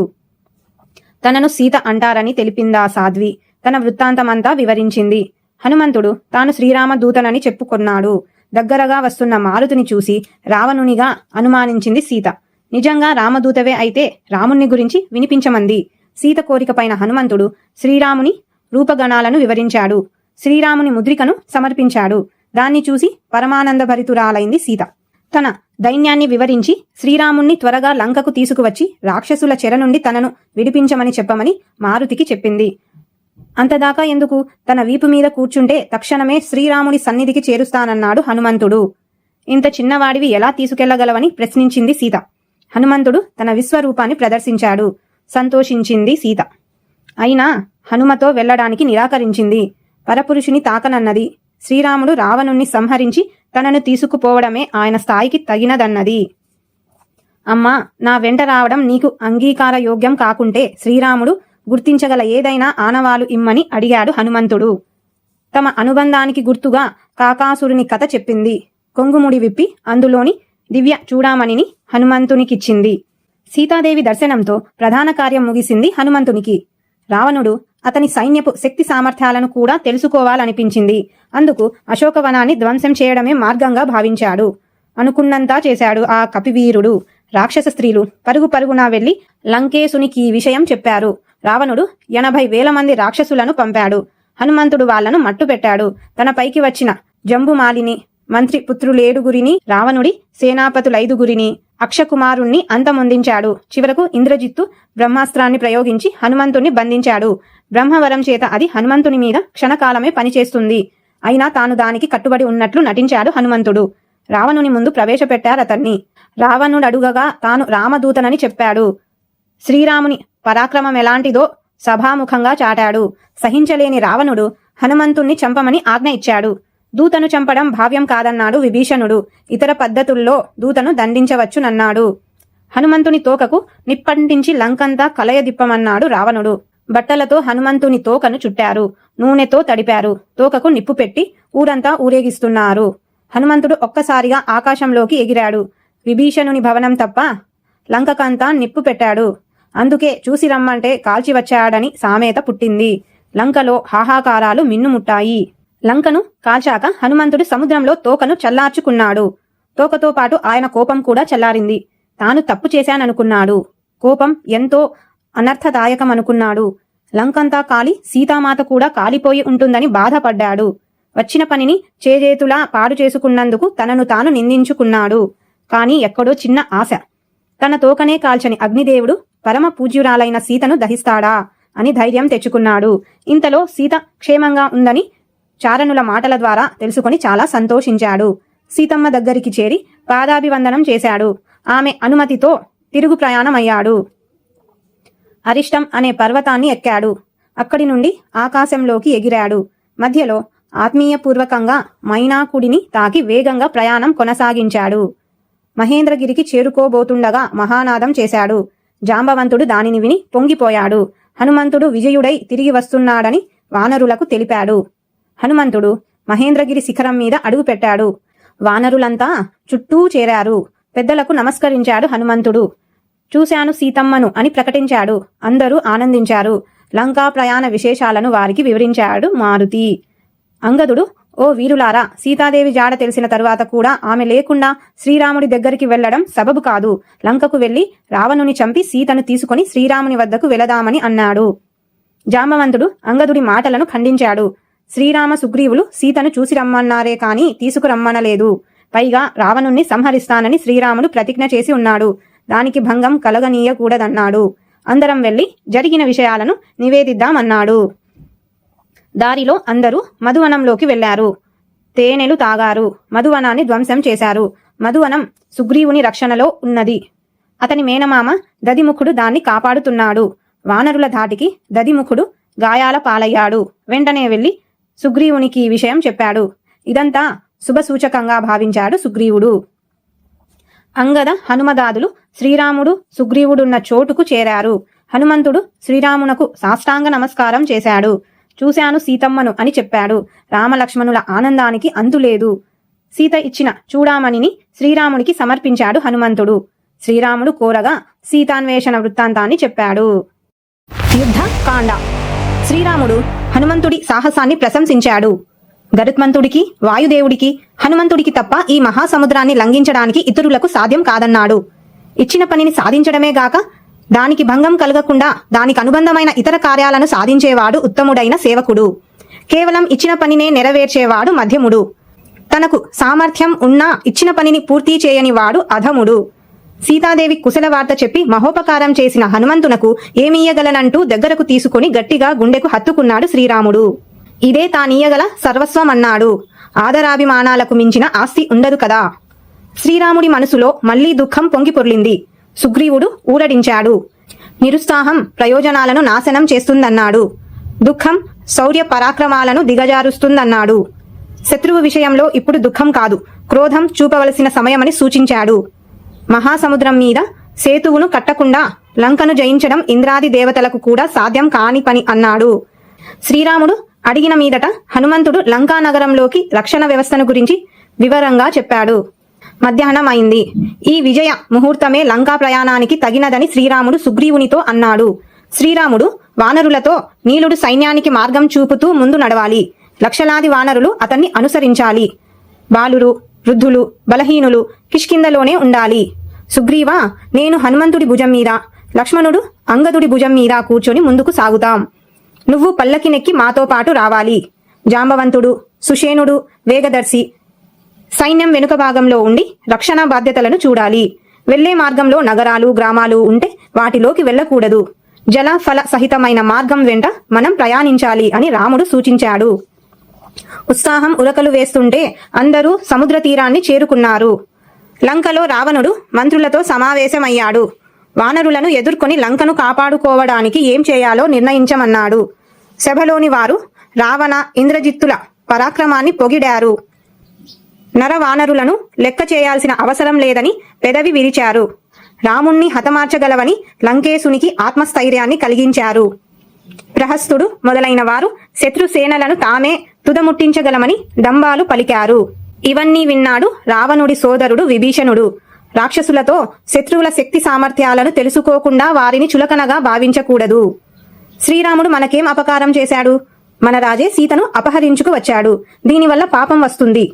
కీర్తి ప్రతిష్టలు మంటగలుస్తాయి. ఆయుష్ తగ్గుతుంది. సంపదలన్నీ నశిస్తాయి. కనుక సీతను శ్రీరామునికి అప్పగించడమే అన్ని విధాలా మంచిది.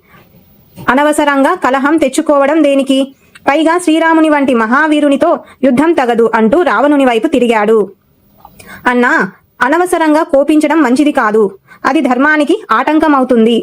సుఖాలను దూరం చేస్తుందని హితవు పలికాడు.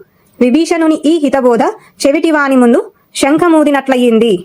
రావణుని భవనానికి వచ్చిన కుంభకర్ణుడు కూడా రావణుని తప్పు పట్టాడు. సీతాపహరణ సమయంలో తనను సంప్రదించి ఉంటే బాగుండేదన్నాడు. ఇప్పుడు ఆలోచించి ప్రయోజనం లేదన్నాడు. ఇదంతా గతజల సేతుబంధనమే. అంటే నీళ్లు పోయిన తర్వాత అడ్డుకట్ట వేయడం అని కుండ బద్దలు కొట్టినట్లు చెప్పాడు. నువ్వు శత్రువు పట్ల వ్యవహరించిన తీరు సరైనది కాదు. శ్రీరాముడు నిన్ను ఇంకా చంపకుండా ఉండటం నీ అదృష్టం అన్నాడు. ఇవన్నీ ఎలా ఉన్నా శ్రీరాముణ్ణి తుదముట్టించే భారం తనదేనని ప్రకటించుకున్నాడు కుంభకర్ణుడు. రావణుడు విభీషణుని మాటలకు క్రోధావేశాలకు లోనయ్యాడు. తీవ్రస్థాయిలో నిందించాడు. అన్న తండ్రితో సమానుడని అతని నిందలను సహించాడు విభీషణుడు. కాని రావణుని అధర్మ మార్గాన్ని మాత్రం సమర్థించలేదు. ధర్మం వీడిన రావణుని వీడడానికే విభీషణుడు నిర్ణయించుకున్నాడు. 2 ఘడియల్లో రామలక్ష్మణులున్న చోటికి 4 అనుచరులతో చేరాడు. ఆకాశంలోనే నిలిచి శ్రీరాముణ్ణి శరణు కోరాడు విభీషణుడు. అనుగ్రహించాడు దాశరథి. విభీషణుడు శ్రీరాముని పాదాలపై వాలాడు. రావణుని విషయాలన్నీ సంక్షిప్తంగా చెప్పాడు. శ్రీరాముడు విభీషణునితో నేను రావణుణ్ణి బంధుమిత్ర సమేతంగా హతమార్చి నిన్ను రాజును చేస్తానని తమ్ముల మీద ఒట్టేసి చెప్పాడు. ఈ పనిలో తాను యథాశక్తి సహాయపడగలనని విభీషణుడు మాట ఇచ్చాడు. రాముడు విభీషణుణ్ణి ఆలింగనం చేసుకున్నాడు. లక్ష్మణుడితో వెంటనే సముద్రజలం తెచ్చి లంకారాజుగా విభీషణుణ్ణి పట్టాభిషిక్తుణ్ణి చేయమన్నాడు. శ్రీరాముని ఆజ్ఞ వెంటనే ఆచరణ రూపం దాల్చింది. అందరూ ఆనందాన్ని ప్రకటించారు. సముద్రాన్ని దాటే ఉపాయం ఏమిటని సుగ్రీవుణ్ణి ప్రశ్నించాడు శ్రీరాముడు. సముద్రుణ్ణి ప్రార్థించడం వల్ల అది సాధ్యపడుతుందన్నాడు విభీషణుడు. శ్రీరాముడు సముద్ర తీరంలో దర్భాసనం మీద కూర్చొని సముద్రుణ్ణి ఉపాసించాడు. 3 రాత్రులు గడిచాయి.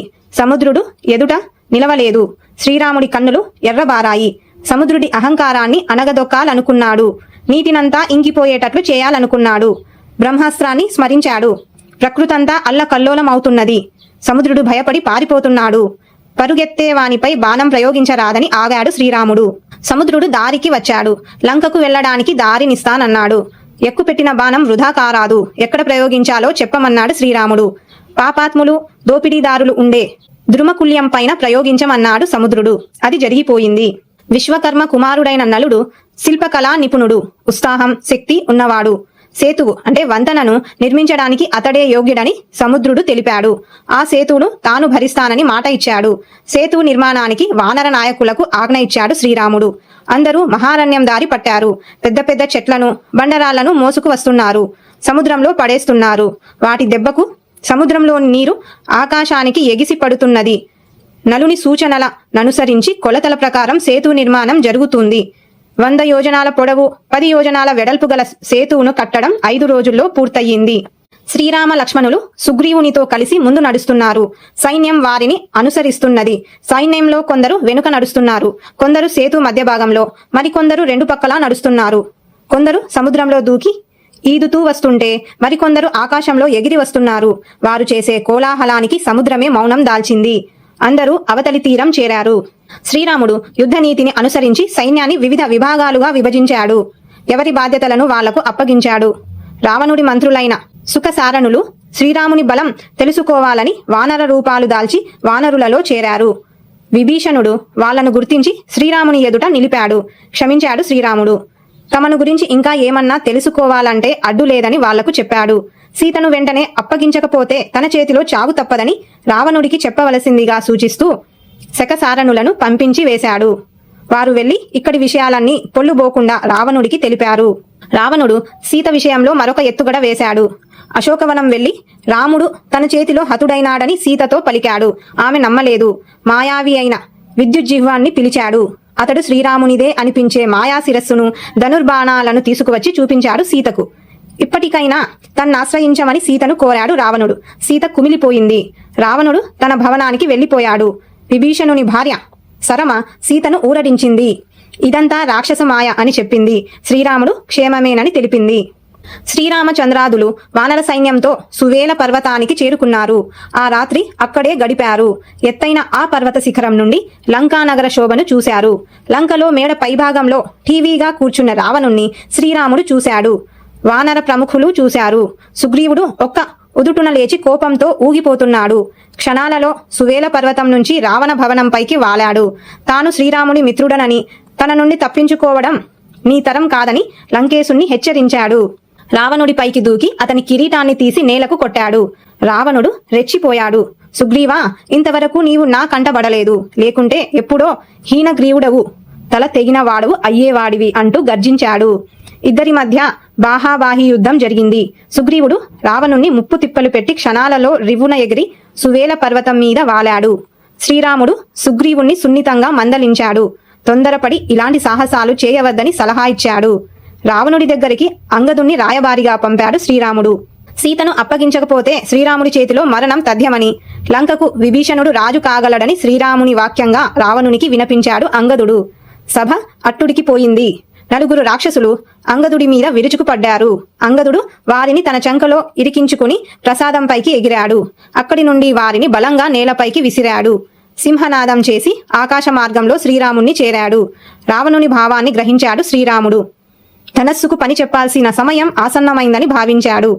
లంక మీదకి దండయాత్ర మొదలైంది. లంకను 4 వైపుల నుండి సైన్యంతో ముట్టడించాడు శ్రీరాముడు. లంకేశుడు తన భవనం మీద నుంచే పరిస్థితిని గమనించాడు. దీర్ఘాలోచనలో పడ్డాడు. యుద్ధం మొదలైంది. 2 సైన్యాలు తీవ్రంగా పోరాడుతున్నాయి. ఆంజనేయుని చేతిలో జంబుమాలి, సుషేనుని చేతిలో విద్యున్మాలి మరణించారు. చీకటిలో ఎవరో రాక్షసుడా వానరుడా అడిగి తెలుసుకుని మరీ కొట్టుకుంటున్నారు. అంగదుని చేతిలో రావణ కుమారుడు ఇంద్రజిత్తు ఓడిపోయాడు. దీనిని తట్టుకోలేకపోయాడు. కపట యుద్ధానికి దిగాడు. రామలక్ష్మణులను మూర్ఛపోయేటట్లు చేసి నాగాస్త్రంతో బంధించాడు. వారు మరణించారని భ్రాంతిపడి రావణుడి దగ్గరికి వెళ్లి విషయాన్ని తెలిపాడు. రావణుడు అభినందించాడు. రావణుడి ఆదేశం మేరకు త్రిజట మొదలైన వారు సీతను పుష్పక విమానంపై యుద్ధభూమికి తీసుకువెళ్లారు. నేల మీద పడి ఉన్న రామలక్ష్మణులను సీత చూసింది. మరణించారని భావించి కన్నీరు కాల్వలు గట్టేలా ఏడ్చింది. పక్కనే ఉన్న త్రిజట ఓదార్పుతో కూడిన ధైర్యాన్నిచ్చింది. రామలక్ష్మణులు బ్రతికే ఉన్నారని ఆధారాలు చూపించింది. వానర సైన్యం ప్రసన్నంగా ఉండటం ఒక కారణమని, అన్నింటికీ మించి భర్త మరణించిన స్త్రీని పుష్పక విమానం తీసుకురాదు అని చెప్పడంతో సీత మనసు కుదుట పడింది. గరుత్మంతుని రాకతో రామలక్ష్మణులు నాగాస్త్ర ప్రభావం నుండి విముక్తులైనారు. వానరులు జయ జయధ్వానాలు చేశారు. అవి రావణుని గుండెలో అపశబ్దాన్ని జోడించుకుని ప్రతిధ్వనిస్తున్నాయి. హనుమంతుని చేతిలో ధూమ్రాక్షుడు, అకంపనుడు అంగదుడి బారిన పడి వజ్ర దష్ట్రుడు నీలుడికి చిక్కి ప్రహస్తుడు యమపురి బాట పట్టారు. రావణుడి బాణశక్తికి సుగ్రీవుడు మూర్ఛపోయాడు. శ్రీరాముడు విల్లందుకున్నాడు. అన్నను వారించి లక్ష్మణుడు రావణుణ్ణి ఎదురించడానికి పూనుకున్నాడు. వానరసేన మీద శరవర్షధార కురిపిస్తున్నాడు రావణుడు. ఆంజనేయుడు రావణుడి ధాటికి అడ్డుకట్ట వేశాడు. అరచేతితో హనుమంతుణ్ణి బలంగా చరిచాడు రావణుడు. మారుతి చలించిపోయాడు. అయినా క్షణంలో తేరుకున్నాడు. అరచేతితో రావణుణ్ణి ఒక్క దెబ్బ వేశాడు. దశగ్రీవుడు కంపించిపోయాడు. తేరుకుని వానరా భలా నాకు శత్రువే అయినా నీ శక్తిని మెచ్చుకుంటున్నానని యుద్ధ స్ఫూర్తిని చాటాడు రావణుడు. రావణుడు ప్రయోగించిన శక్తి అనే ఆయుధం లక్ష్మణుని ఎదలో నాటుకుంది. స్పృహ తప్పాడు లక్ష్మణుడు. అతన్ని ఎత్తుకుని వెళ్లాలని శతవిధాలా ప్రయత్నించినా విఫలుడైనాడు రావణుడు. అంతలో ఆంజనేయుడు రావణుడి మీద దాడి చేశాడు. వక్షస్థలం మీద ముష్టిఘాతంతో రావణుణ్ణి కూలబడేటట్లు చేశాడు. లక్ష్మణుణ్ణి శ్రీరాముని వద్దకు చేర్చాడు. హనుమంతుని కోరిక మేరకు అతని భుజాలపై కూర్చుని రావణునితో పోరు చేశాడు శ్రీరాముడు. శ్రీరాముని పరాక్రమం ముందు రావణుని ధనస్సు, కిరీటం దాసోహమయ్యాయి. శ్రీరాముడు దయ తలచాడు. రావణునితో, నీవు యుద్ధంలో అలిసిపోయావు, సేద తీర్చుకుని రా, అప్పుడు నా బలమేమిటో తెలుస్తుందని సుతిమెత్తగా చెప్పాడు. అంతఃపురానికి తిరిగి వెళ్లినా అవమానభారం రావణుణ్ణి ఒక్కచోట కూర్చోనీయడం లేదు. కుంభకర్ణుని నిద్రలేపమన్నాడు రావణుడు. అతి కష్టం మీద ఆ పని సాధ్యమయ్యింది రాక్షసులకు. కుంభకర్ణునికి 6 నెలల నిద్ర, 1 రోజు భోజనం. అందుకే కుంభకర్ణ నిద్ర అనేది ఒక జాతీయంగా భాషలోకి వచ్చింది. కుంభకర్ణుడు రావణుణ్ణి సమీపించాడు. జరిగిందంతా చెప్పాడు రావణుడు. తెలివిగలవారు జరిగిన దానిని గూర్చి ఆలోచించరన్నాడు కుంభకర్ణుడు. తనకు సహాయపడమని కుంభకర్ణుణ్ణి కోరాడు రావణుడు. ఆపదల పాలైన వాణ్ణి ఆదుకొనేవాడే నిజమైన మిత్రుడు. తప్పుదారి పట్టి కష్టాల్లో పడ్డవారికి చేయూతనిచ్చి ఆదుకొనేవాడే ఆప్తుడని రావణుడన్నాడు. కుంభకర్ణుడు యుద్ధ సన్నద్ధుడయ్యాడు. కుంభకర్ణుడు యుద్ధంలో వానరులను చావుదెబ్బ తీస్తున్నాడు. వానరులు తట్టుకోలేక తలోదారి పట్టారు. శ్రీరాముణ్ణి ఆశ్రయించారు. ఐంద్రాస్త్రంతో కుంభకర్ణుని శిరస్సును ఖండించి శాశ్వత నిద్రలోకి పంపాడు శ్రీరాముడు. శ్రీరాముని బాణధాటికి కుంభకర్ణుని తల లంకలో పడిపోయింది. ఆ తల తగలడం వల్ల రాజవీధులలోని ఇంటి కప్పులు, ఎత్తైన ప్రాకారాలు కూలిపోయాయి. కుంభకర్ణుడి మరణ వార్త రావణుణ్ణి కృంగదీసింది. రావణ కుమారుడైన అతికాయుడు లక్ష్మణుని బ్రహ్మాస్త్రానికి బలైనాడు. తమ్ముణ్ణి కొడుకును పోగొట్టుకుని తల్లడిల్లుతున్న రావణుణ్ణి ఇంద్రజిత్తు ఓదార్చాడు. భారం తనపై వేసుకుని యుద్ధరంగానికి వచ్చాడు. రామ లక్ష్మణుల మీద బ్రహ్మాస్త్రాన్ని ప్రయోగించాడు. రాముని సూచన మేరకు రామునితో పాటు లక్ష్మణుడు స్పృహ కోల్పోయినట్లు పడి ఉన్నాడు. వాళ్ళు మరణించారనుకున్నాడు ఇంద్రజిత్తు. తండ్రికి వార్తను తెలిపాడు. వానర సైన్య శిబిరంలో అలజడి మొదలైంది. విభీషణుడు ధైర్యం చెప్పాడు. రామలక్ష్మణులకు ఏమీ కాలేదన్నాడు. బ్రహ్మ మీద గౌరవంతో అస్త్రబాధను అనుభవించారని తెలిపాడు. బ్రహ్మాస్త్ర ప్రభావంతో 67 కోట్ల మంది హతులయ్యారు. చాలా మంది దెబ్బతిన్నారు. హనుమంతుడు, విభీషణుడు జాంబవంతుడి కోసం వెతుకుతున్నారు. జాంబవంతుడు కనిపించాడు. సరిగ్గా చూడలేకపోతున్నానన్నాడు. ధ్వనిని బట్టి విభీషణుని గుర్తించానన్నాడు. హనుమంతుడు క్షేమమేనా అని అడిగాడు. ఆంతర్యం అంతు చిక్కలేదు విభీషణునికి. హనుమంతుడు జీవిస్తే వానర సైన్యం చచ్చినా బతికినట్లే, లేదా హనుమ మరణిస్తే అందరం బతికి ఉన్నా చచ్చిన వాళ్లతో సమానమేనన్నాడు జాంబవంతుడు. జాంబవంతుని ఆదేశంపై హిమాలయాలకు వెళ్లి అక్కడ ఉన్న సర్వౌషధి మహాపర్వతాన్ని పెళ్లకించి తీసుకువచ్చాడు హనుమంతుడు. ఓషధుల వాసనకే రామలక్ష్మణుల గాయాలన్నీ మటుమాయమయ్యాయి. చనిపోయిన వానరులు మళ్లీ లేచి కూర్చున్నారు. సుగ్రీవాజ్ఞతో వానరులు లంకకు నిప్పు పెట్టారు. శత్రుపక్షాన్ని మానసికంగా దెబ్బతీయదలచాడు ఇంద్రజిత్తు. హనుమదారి వానర వీరులు చూస్తుండగా మాయాసీతను సంహరించాడు. అందరూ నిజమేననుకున్నారు. ఈ వార్త తెలిసి శ్రీరాముడు శోకసంద్రంలో మునిగిపోయారు. ఇదంతా ఇంద్రజిత్తు మాయేనని విభీషణుడు తెలపడంతో అందరూ ఊపిరి పీల్చుకున్నారు. శత్రు సంహారానికి ఇంద్రజిత్తు నికుంభిల అభిచార హోమాన్ని తలపెట్టాడు. దాన్ని భంగం చేయడానికి రామాజ్ఞతో లక్ష్మణుడు వెళ్లాడు. ఇంద్రజిత్తు లక్ష్మణుల మధ్య ఘోర యుద్ధం జరిగింది. ఐంద్రాస్త్రమును ప్రయోగించాడు ఇంద్రజిత్తు. తలను నేల రాల్చాడు లక్ష్మణుడు. శ్రీరాముడు లక్ష్మణుణ్ణి మెచ్చుకున్నాడు. రావణుడు యుద్ధభూమిలో ప్రళయకాల రుద్రుడిలా విజృంభిస్తున్నాడు.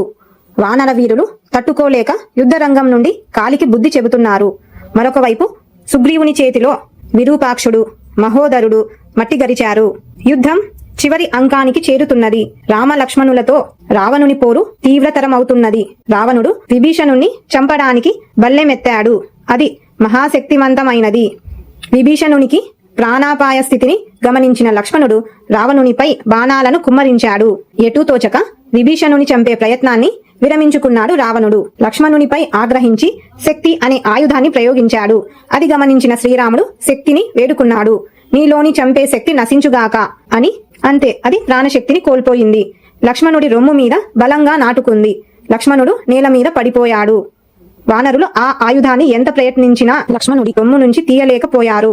రాముడు తన 2 చేతులతో బయటికి లాగి విరచి వేశాడు. ఇక ఉపేక్షించి లాభం లేదనుకున్నాడు శ్రీరాముడు.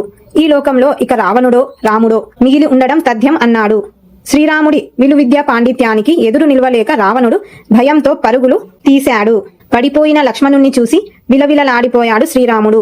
ఏ దేశంలోనైనా భార్య దొరకవచ్చు, బంధువులు దొరకవచ్చు, కానీ లక్ష్మణుని వంటి తమ్ముడు దొరకడని కన్నీరు కార్చాడు. సుషేనుడు లక్ష్మణుని పరీక్షించి చనిపోలేదని నిర్ధారించాడు. సుషేనుని సూచన మేరకు హనుమంతుడు ఔషధులు తేవడానికి వేగంగా వెళ్లాడు. ఔషధి పర్వతాన్నే తెచ్చాడు. ఔషధి ప్రభావంతో లక్ష్మణుడు లేచి కూర్చున్నాడు. పట్టరాని ఆనందంతో శ్రీరాముడు, లక్ష్మణ, నీవు మరణించి ఉంటే నా విజయానికి అర్థమే లేదు. అప్పుడు సీతతో కాని నా ప్రాణాలతో కాని ఏం ప్రయోజనం అన్నాడు.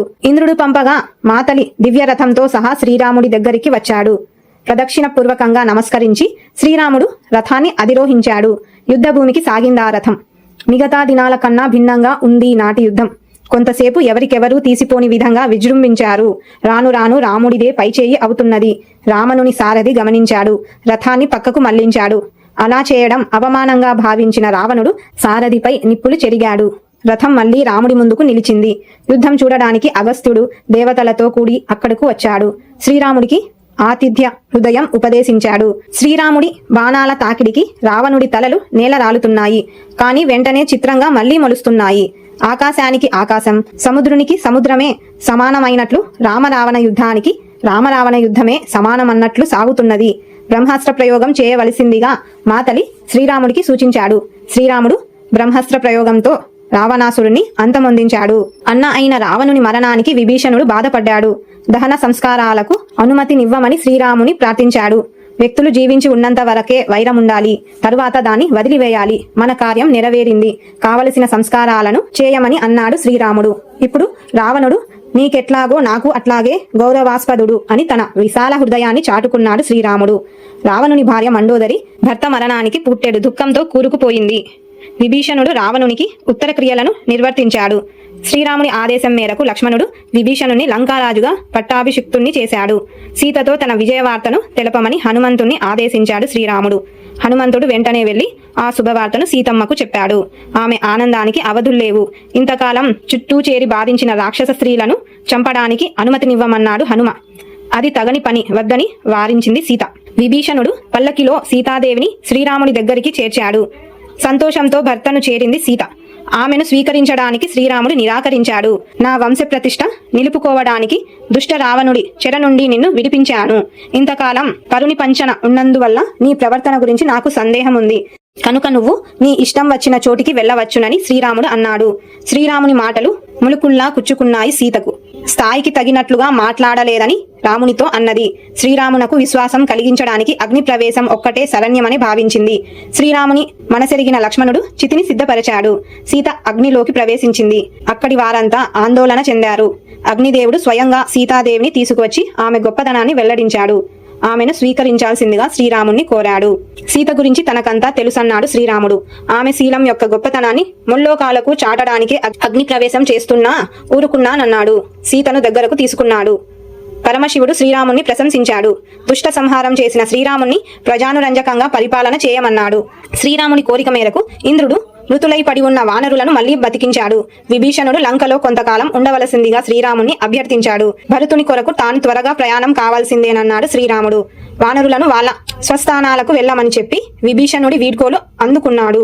పుష్పక విమానంలో అయోధ్యకు బయలుదేరాడు. దారిలో ఆయా ప్రదేశాలన్నీ సీతకు చూపుతున్నాడు. భరద్వాజాశ్రమాన్ని సందర్శించారు. శ్రీరామాజ్ఞతో హనుమంతుడు శ్రీరాముడు వస్తున్న విషయాన్ని భరతునికి గుహునికి ముందుగా వెళ్లి తెలియజేశాడు. వాళ్ళెంతో ఆనందించారు. పుష్పక విమానంలో నంది గ్రామం చేరుకున్న సీతారామ లక్ష్మణులకు భరతుడు ప్రముఖులు ఘనంగా స్వాగతం పలికారు. రామలక్ష్మణులు కౌసల్య, సుమిత్ర, కైకేయి, వశిష్ఠుల పాదాలకు ప్రణామాలు అర్పించారు. భరతుడు శ్రీరాముని చరణాలకు పాదుకలను తొడిగాడు. భరతుణ్ణి ప్రేమతో అక్కున చేర్చుకున్నాడు శ్రీరాముడు. అంగరంగ వైభవంగా శ్రీరామ పట్టాభిషేక మహోత్సవం జరిగింది. యువరాజుగా ఉండాల్సిందిగా శ్రీరాముడు లక్ష్మణుణ్ణి కోరాడు. కానీ అతడు ఎంత మాత్రం ఒప్పుకోలేదు. అప్పుడు భరతుణ్ణి యువరాజుగా చేశారు. యజ్ఞ యాగాది క్రతువులను నిర్విఘ్నంగా కొనసాగిస్తున్నాడు శ్రీరాముడు. ప్రజలను కన్నబిడ్డలా చూసుకుంటున్నాడు. ఎలాంటి ఈతి బాధలు లేవు. అందరూ ధర్మబద్ధంగా నడుచుకుంటున్నారు. ఇలా 11,000 సంవత్సరాల కాలం ప్రజానురంజకంగా పరిపాలించాడు శ్రీరాముడు. అందుకే రామరాజ్యం అన్న మాట నేటికి ఆదర్శమై నిలిచింది. శ్లోకం. మంగళం కోసలేంద్రాయ మహనీయ గుణాత్మనే చక్రవర్తి తనూజాయ సార్వభౌమాయ మంగళం.